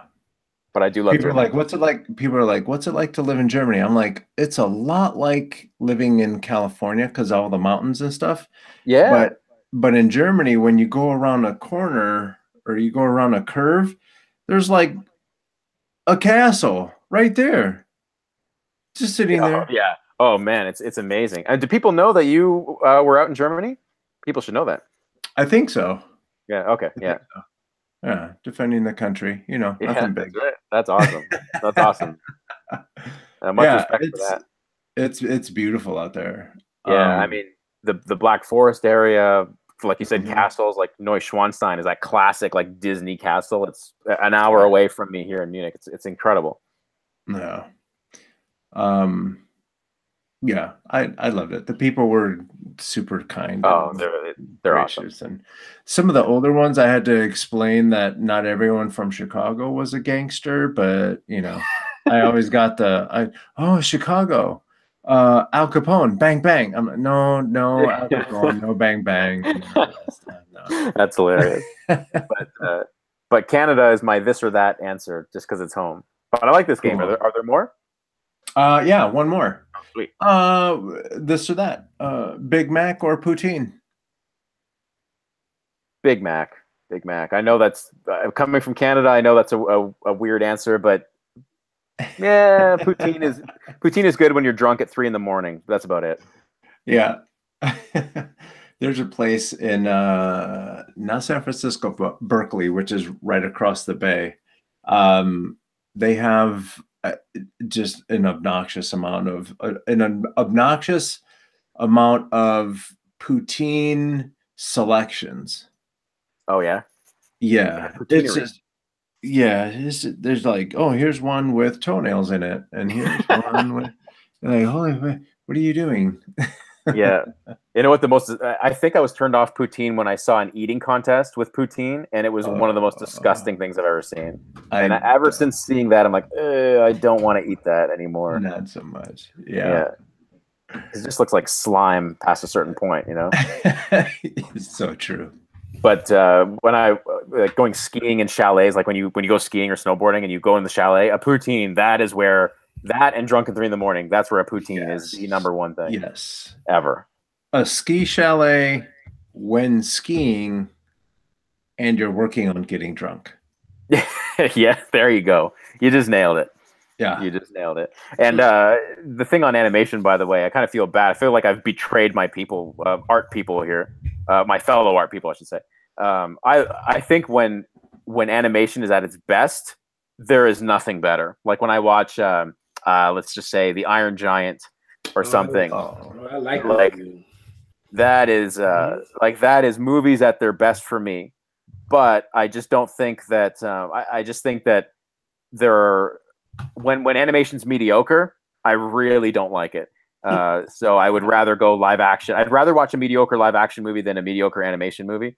But when animation's at its best, man, it's amazing. Like that is the stuff. I'm looking forward to. I love Brad Bird, so he made the Iron Giant. He also made Ratatouille and The Incredibles, also movies I absolutely love. I think that they're great, and Incredibles 2 is coming out, so I'm looking forward to that too. Finally, same. I know it was like 12 years later or something like that. Man, it just took crazy hiatus. Noel says this combo can be taken so wrong. No idea what it is. Poutine is basically French fries covered in like gravy and cheese curds and stuff. Yeah. Well, I never knew that. Noel doesn't know what poutine is. That's cool. Yeah, it's kind of disgusting. Yeah, gravy, cheese curds, and fries is the base ingredients of poutine. But like you said, Carlos, now people are putting in like, well, toenails, I guess.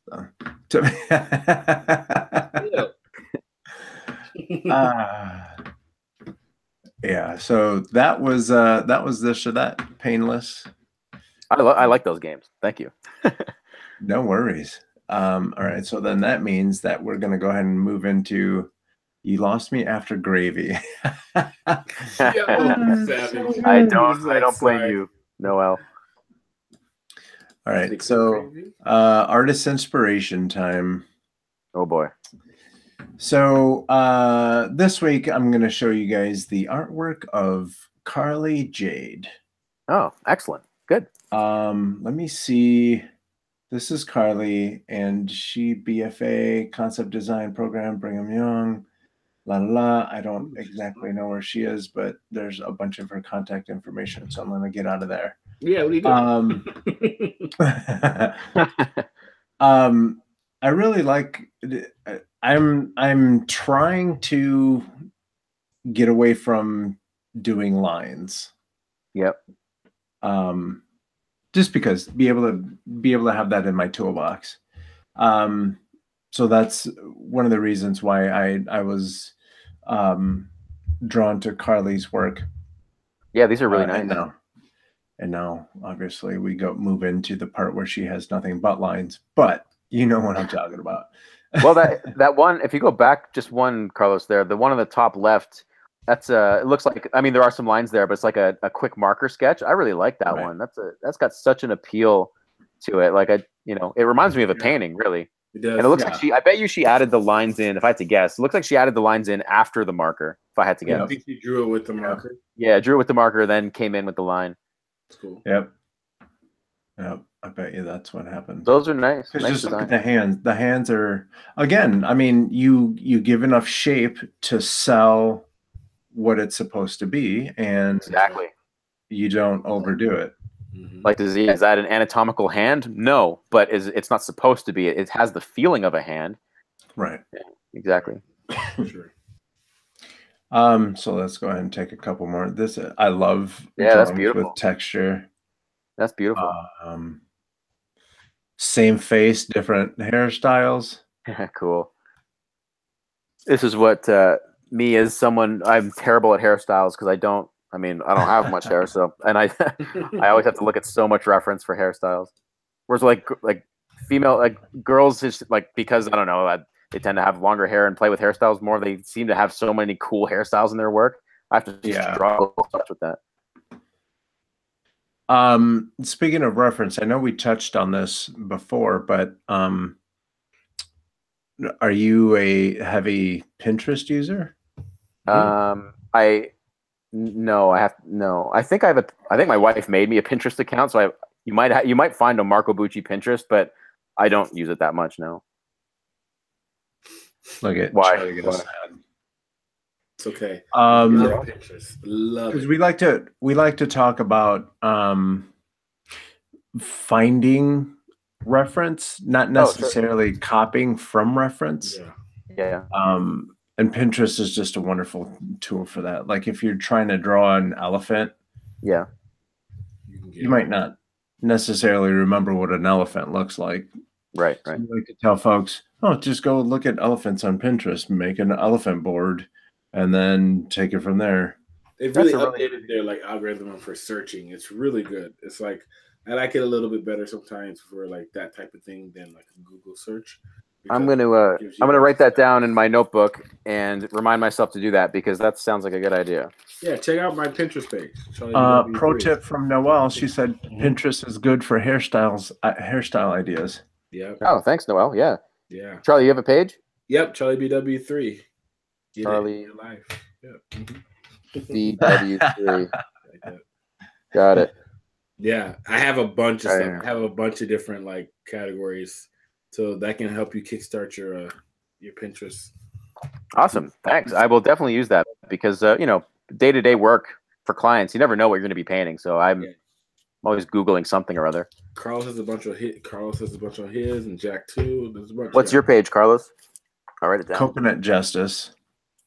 Coconut, like the coconut, like the nut. What is coconut? Is that considered a fruit? I don't know. That's why I paused mid sentence because I'm like, I don't want to admit that I don't know this. I'm not sure. Is it considered a nut? Coconut Justice. Coconut Justice. Got it. I collect a lot of just different drawing styles and stuff like that. This little sketch here is awesome. Figure drawing stuff. Yeah, that's good. Yeah, totally. Yeah, I'm totally convinced she goes in with the lines after. Does she do gesture studies or something like that? Yeah, it's like combining gesture with final design. And that's what you do as a character designer. You find a character, you put the character in different positions to give the more information that you have that you're sharing with, whether it's a modeler or a final illustrator, whoever you're passing this artwork to, they should know. you should have a really good idea of what you're trying to communicate. Like these here, like maybe this girl might need a bunch of different outfits, and they just want to make sure that this sweater goes with these jeans.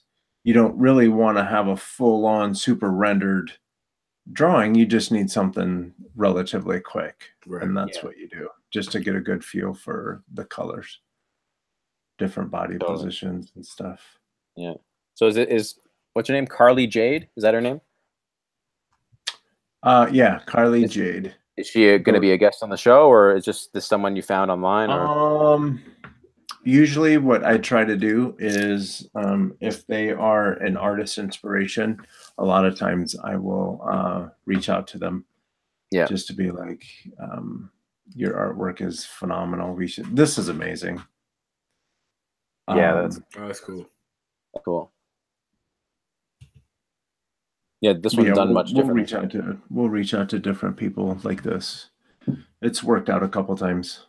I kind of cheated. You were my artist inspiration last week. Yeah, I did. Yeah, you did. Oh, thanks. So yeah, check her out. The Art of Carly, Karly Jade, JADE.com. Just in case you're listening on iTunes. I'm writing it down. All right. Okay. Charlie, would you like to go next? Yeah. I'm getting the... Okay. Can you guys still see me? I just got a error message. Yep, you're still there. Okay. You're still good to go. Cool. All right, I'm going to share my screen now. Okay, here we go. Here we go. Let's see. Application. All right, can we see it? Yep. All right, so this week I went back to 3D. I given people 2D for the last couple weeks. Going back to the roots. Brace yourself, Carlos. This week, the artist's name is Maria Panfilova. She's a 3D character artist from Moscow. I don't know what's in the water in Germany, man, or not Germany, but Russia. But these folks, yeah, I know what you mean. I don't know if it's the weather that forces them to be inside. These are powerful. These are like these could be sculptures. It's like they evoke the mood. So let's look at this first one. Look at this horse one. Look at this. Yeah, that's awesome. Look at this sculpt. It's like crazy. Nice. Look at the blood. Kid's hungry. A little bit of color. That's what it looks like when you're in a poutine eating contest. I don't know why I like this one so much. I like that one too. I like his style of sculpting. It feels like a sculpture rather than a character. Like this would be a cool style to do a game in or do an animation in, where all the hair is like look like it should be stiff, but it's not. You know what I'm saying?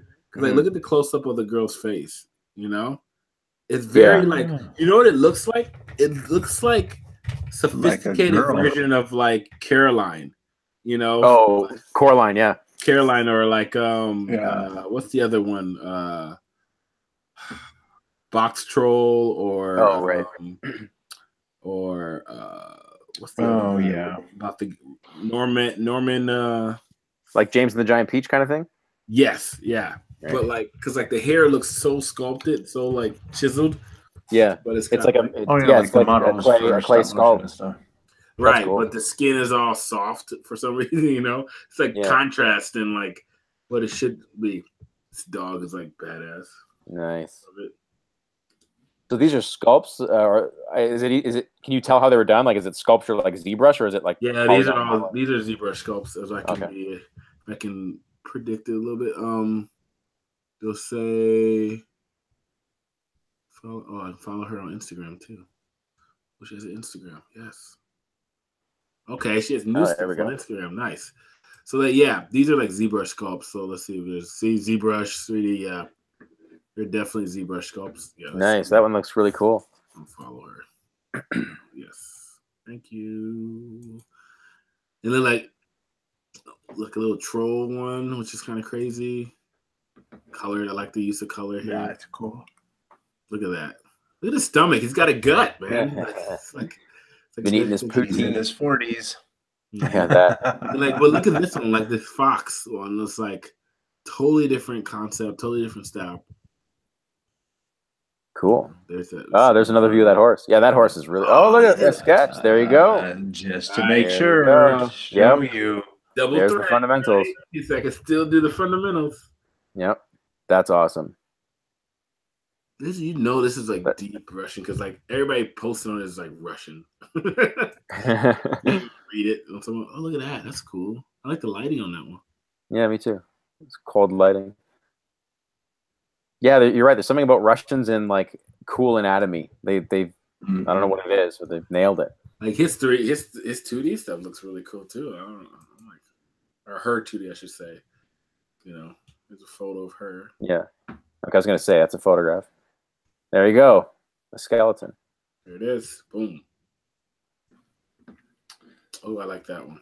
Yeah, that's nice. Yeah, just clean design. That's great. Right. Just clean stuff from this guy. Oh, did she do some? Is that like a clay sculpt? Yeah, I'm trying to print it. Like she 3D printed this. Oh, I see. Cool. And there's the. I love that one. So this is like really cool. So check her out, guys. We'll put the art station there. It's really cool. Like her stuff a lot. Go back one. Maria Panfilova. This is my favorite one. I love this one for some reason. It's like, yeah, that one has like just the big shapes on that are just so nice. Mm-hmm. That's great. Great pose. Good lighting reference too. If like us painters looking for like lighting, like sculpture is great for that. Mm-hmm. I have the. Let's see if I can grab it.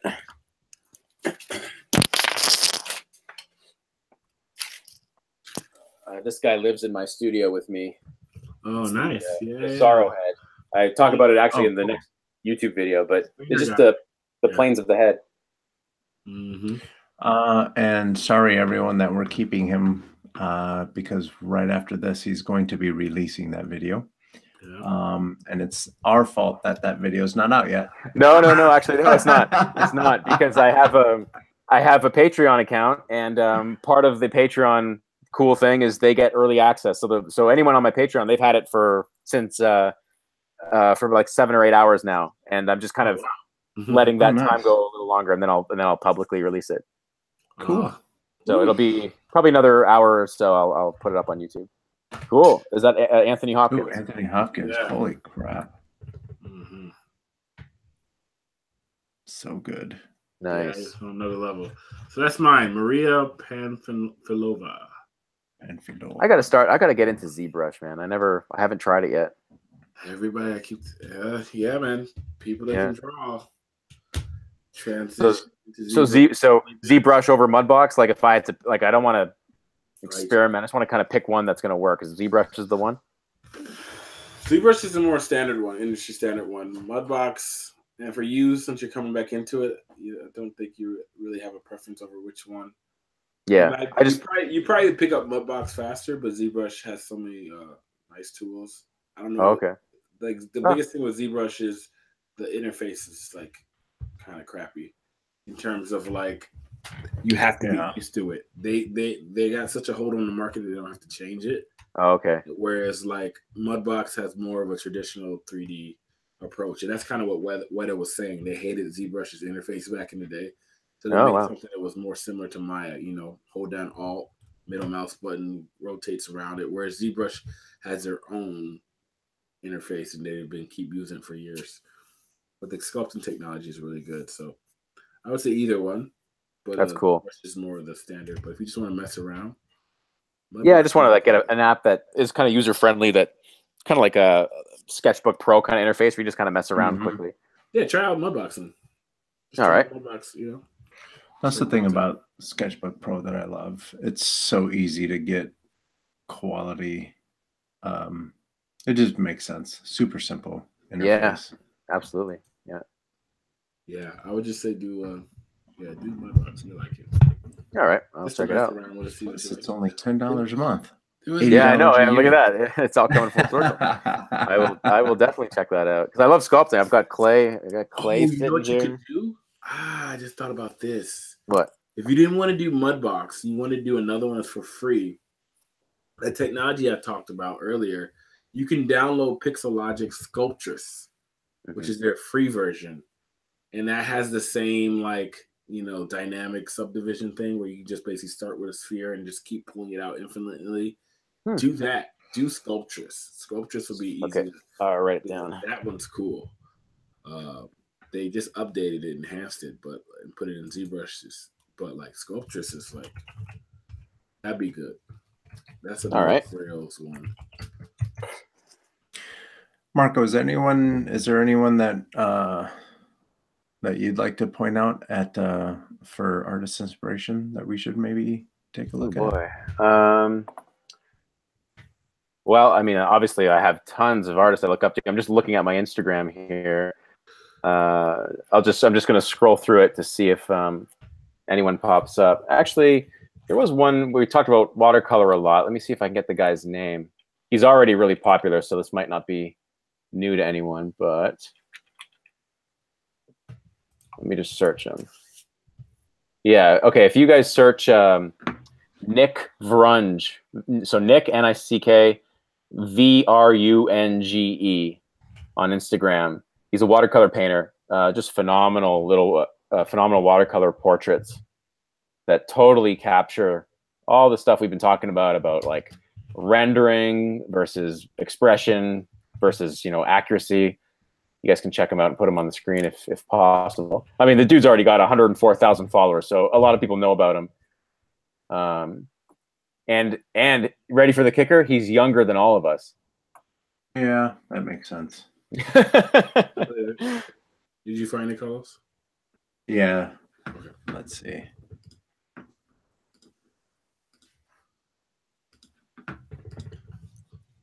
That's him. Ooh, wow. Yeah, just some real nice. I mean, it's very sculptural in a way, but it is loose, and these are. I'm pretty sure these are all traditional watercolors. I'm pretty sure because sometimes you see him like holding up his work and it's on paper. Face thing where like it's red in the middle. It's really The colors are great. Yeah. No, this is. I mean, this to me when I look at someone's work like this, I'm like this is just the result of what we've been talking about, the fundamentals meeting someone's desire for expression. This is what you get. Totally, a guy like Nick Vrunge or name a million other good painters, but this is the guy that I just recently found out about him, so he's on the top of my head. Oh my goodness. Yeah, and what's cool is just the economy, just a few washes. Like you can see in that one. I mean, it's not finished, obviously, or maybe it is, but there's just a few washes that with watercolor you can't overwork things with watercolor. It gets just dirty and muddy and it's just unworkable. So the cool thing with watercolor is it shows it forces like brevity. Like you can see, look at this. Like it's like you can count the brush strokes, right? I love that kind of thing. Yeah, that's really amazing. cool. That's cool. We'll go ahead and add him to the show notes too. Thank you for that. Thanks. This one, whoa. What's Come on, dude, with the glasses. Come on.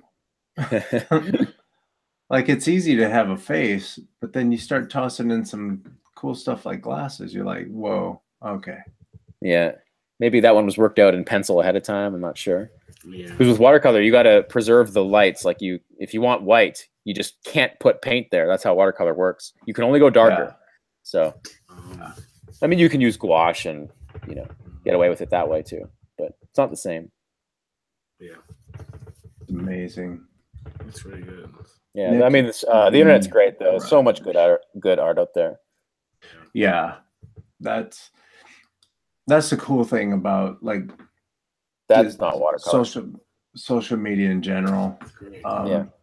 Just being able to find people and then be able to like reach out to them and have someone cool like you be like, yeah, sure, I'll come talk to you guys.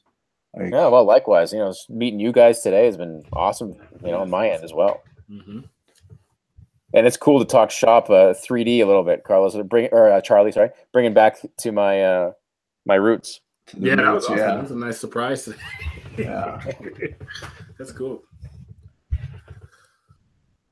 Cool. So, oh, man, that's great. That's watercolor too, that one? Oh, my gosh. That's cool. That last image?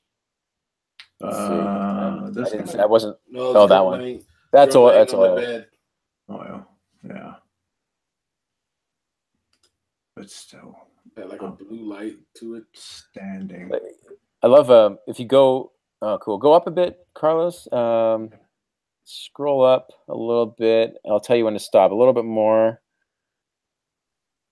Sorry, a little bit more. Okay. Okay, it's coming up. Keep going. Okay, yeah, on the right where it says Nick Runge. Yeah, that one. If you click on that one, that's probably one of my favorites because I love, like, if you look at the mouth, cool. Like the mouth isn't. It's not really there, right? But it totally is there. It totally is there. It captures, like, this is a classic example of when, by not being rendered, it actually looks more lifelike. Yeah. And that's like the I don't know, dichotomy, I guess, of this whole thing. I just absolutely love that painting. He does something with, like, the colors where, like, they're all blended together so much that it just feels like it's more, I don't know. There's another blue one like this where it just feels like it looks, you perceive it to be skin or smudged paint over skin or something like that, that it almost looks like it's not watercolor anymore, and it's kind of printed or something. Oh, I see. Yeah. That's amazing. Yeah, I mean that's the whole other thing about art too. It's like, not only what does something look like, but what does something feel like, and those point you in very different directions in terms of your technique, right? To make something feel like something. How do you do that? And I've always been into that kind of thing. And to me, that painting really feels like flesh. It doesn't look like flesh, but it feels like flesh. Yeah. And you can just feel the distraught that this guy is. He's having a long day. Yeah. And you can just tell. It's drawn very well. Like, the shapes are perfectly in arrangement for that. Awesome. I'll end up following him on my personal account. Nice. You kind of his photo looks like you kind of. Sorry. Which one? Are you Nick Runge? I am. I've been working on cartooning lately. Nice. So if people want to find out more about you, and especially that Patreon page, where can people find you online? Well, you can start. I'd be flattered if you checked out my YouTube channel. It's youtube.com/Marco Bucci. That you'll find Patreon links from there. You can check out my videos. I've got tons of videos. Well, not tons. I got a lot of videos, and I put a lot of effort into them. So I'd be very flattered if you check those out. And I hope they help you. They're all about fundamentals and developing your own skills. Some of them are like, thoughts about what we've been talking about here, about creativity and stuff like that. So that's my YouTube channel, youtube.com/Marco Bucci. You can find my website at marcobucci.com. And that's it. I'm on Instagram too. My nickname is Bucci Blog. I know it's a little weird, but Bucci Blog. I like it. And that's where I'm at. Awesome. Thanks again. Yeah, thank you guys. It's been 3 hours just zipped by. I know. Crazy. It feels like it's 15 to 20 minutes. Yeah, it's crazy. Hey, Charlie, if people are looking for you, where can they find you? Hey, Carlos. You can find me in a bunch of different places. You can go to my website, carboncollector.com/Charlie B. Williams. You can find me on Facebook page, facebook.com/CharlieBW3. Instagram is CharlieBW3. Post a lot of Instagram stuff lately. Twitter, CBW3. Pinterest, CharlieBW3. There you go. Pinterest. I got it written down, right? Get it in your life, Marco. I will. And I'm Carlos Gomez. CoconutJustice.com, Coconut Justice everywhere else. CoconutJustice.com is going to bounce you over to my YouTube channels. But if you want to look at some of my work, go to, CarlosRGomez.com. Remember, the Sketch Zone fun prompt for the week is a white human paramedic roaming productively. It's on the prowl. Yeah, all you Bob Ross lovers out there, get to work. And this is Sketch Zone. This was episode 130. What did we say, Chuck? 137? Episode 136. Like I said, 136. If you want to catch up with us, just go to sketch.zone. Everything is there. We have a lot of notes that we update each show page with. And then we also have all of our links to the Instagrams, the YouTube, and everything. Remember, if you draw the fun prompt, you tag us. Make sure that you tag us. Don't just do @SketchZone. Make sure that you go into tag people and tag us, because all the hearts and stuff that happen, we end up losing some of the folks, so we aren't able to share it. But if you tag us, we're able to share it, and then we show it on the show. The world, yes. Yeah, and if you're watching on Twitch or YouTube, go ahead and subscribe. On YouTube, there's a little bell. Go ahead and click that little bell so you're alerted whenever we go live. Charlie wants to say something. If you're on Twitch, go up there. If you're on YouTube, go down there and subscribe. And if you don't want to watch us, if you guys want to listen to us in the car, we're on Stitcher, SoundCloud, Google Play Music, and iTunes. Very nice. I think that is it for us. Great job. Yep, I think that's it. Thanks again, Marco, man. It was fantastic. Thank you guys. You guys are cool dudes. I hope I get to meet you sometime in the future. That'd be awesome. For sure. We'll be around. Yeah, we'll be around. And now that you're going to be coming back to this side of the pond, yeah, make it much easier. For sure, yeah. But until then, we'll keep in touch online. I'm sure I will. I think I already follow you guys now on the Twitter and Instagram. But I'll see you there. Cool. Yeah, awesome. And thanks everyone for listening. It's cool that you guys are here checking us out. So thank you.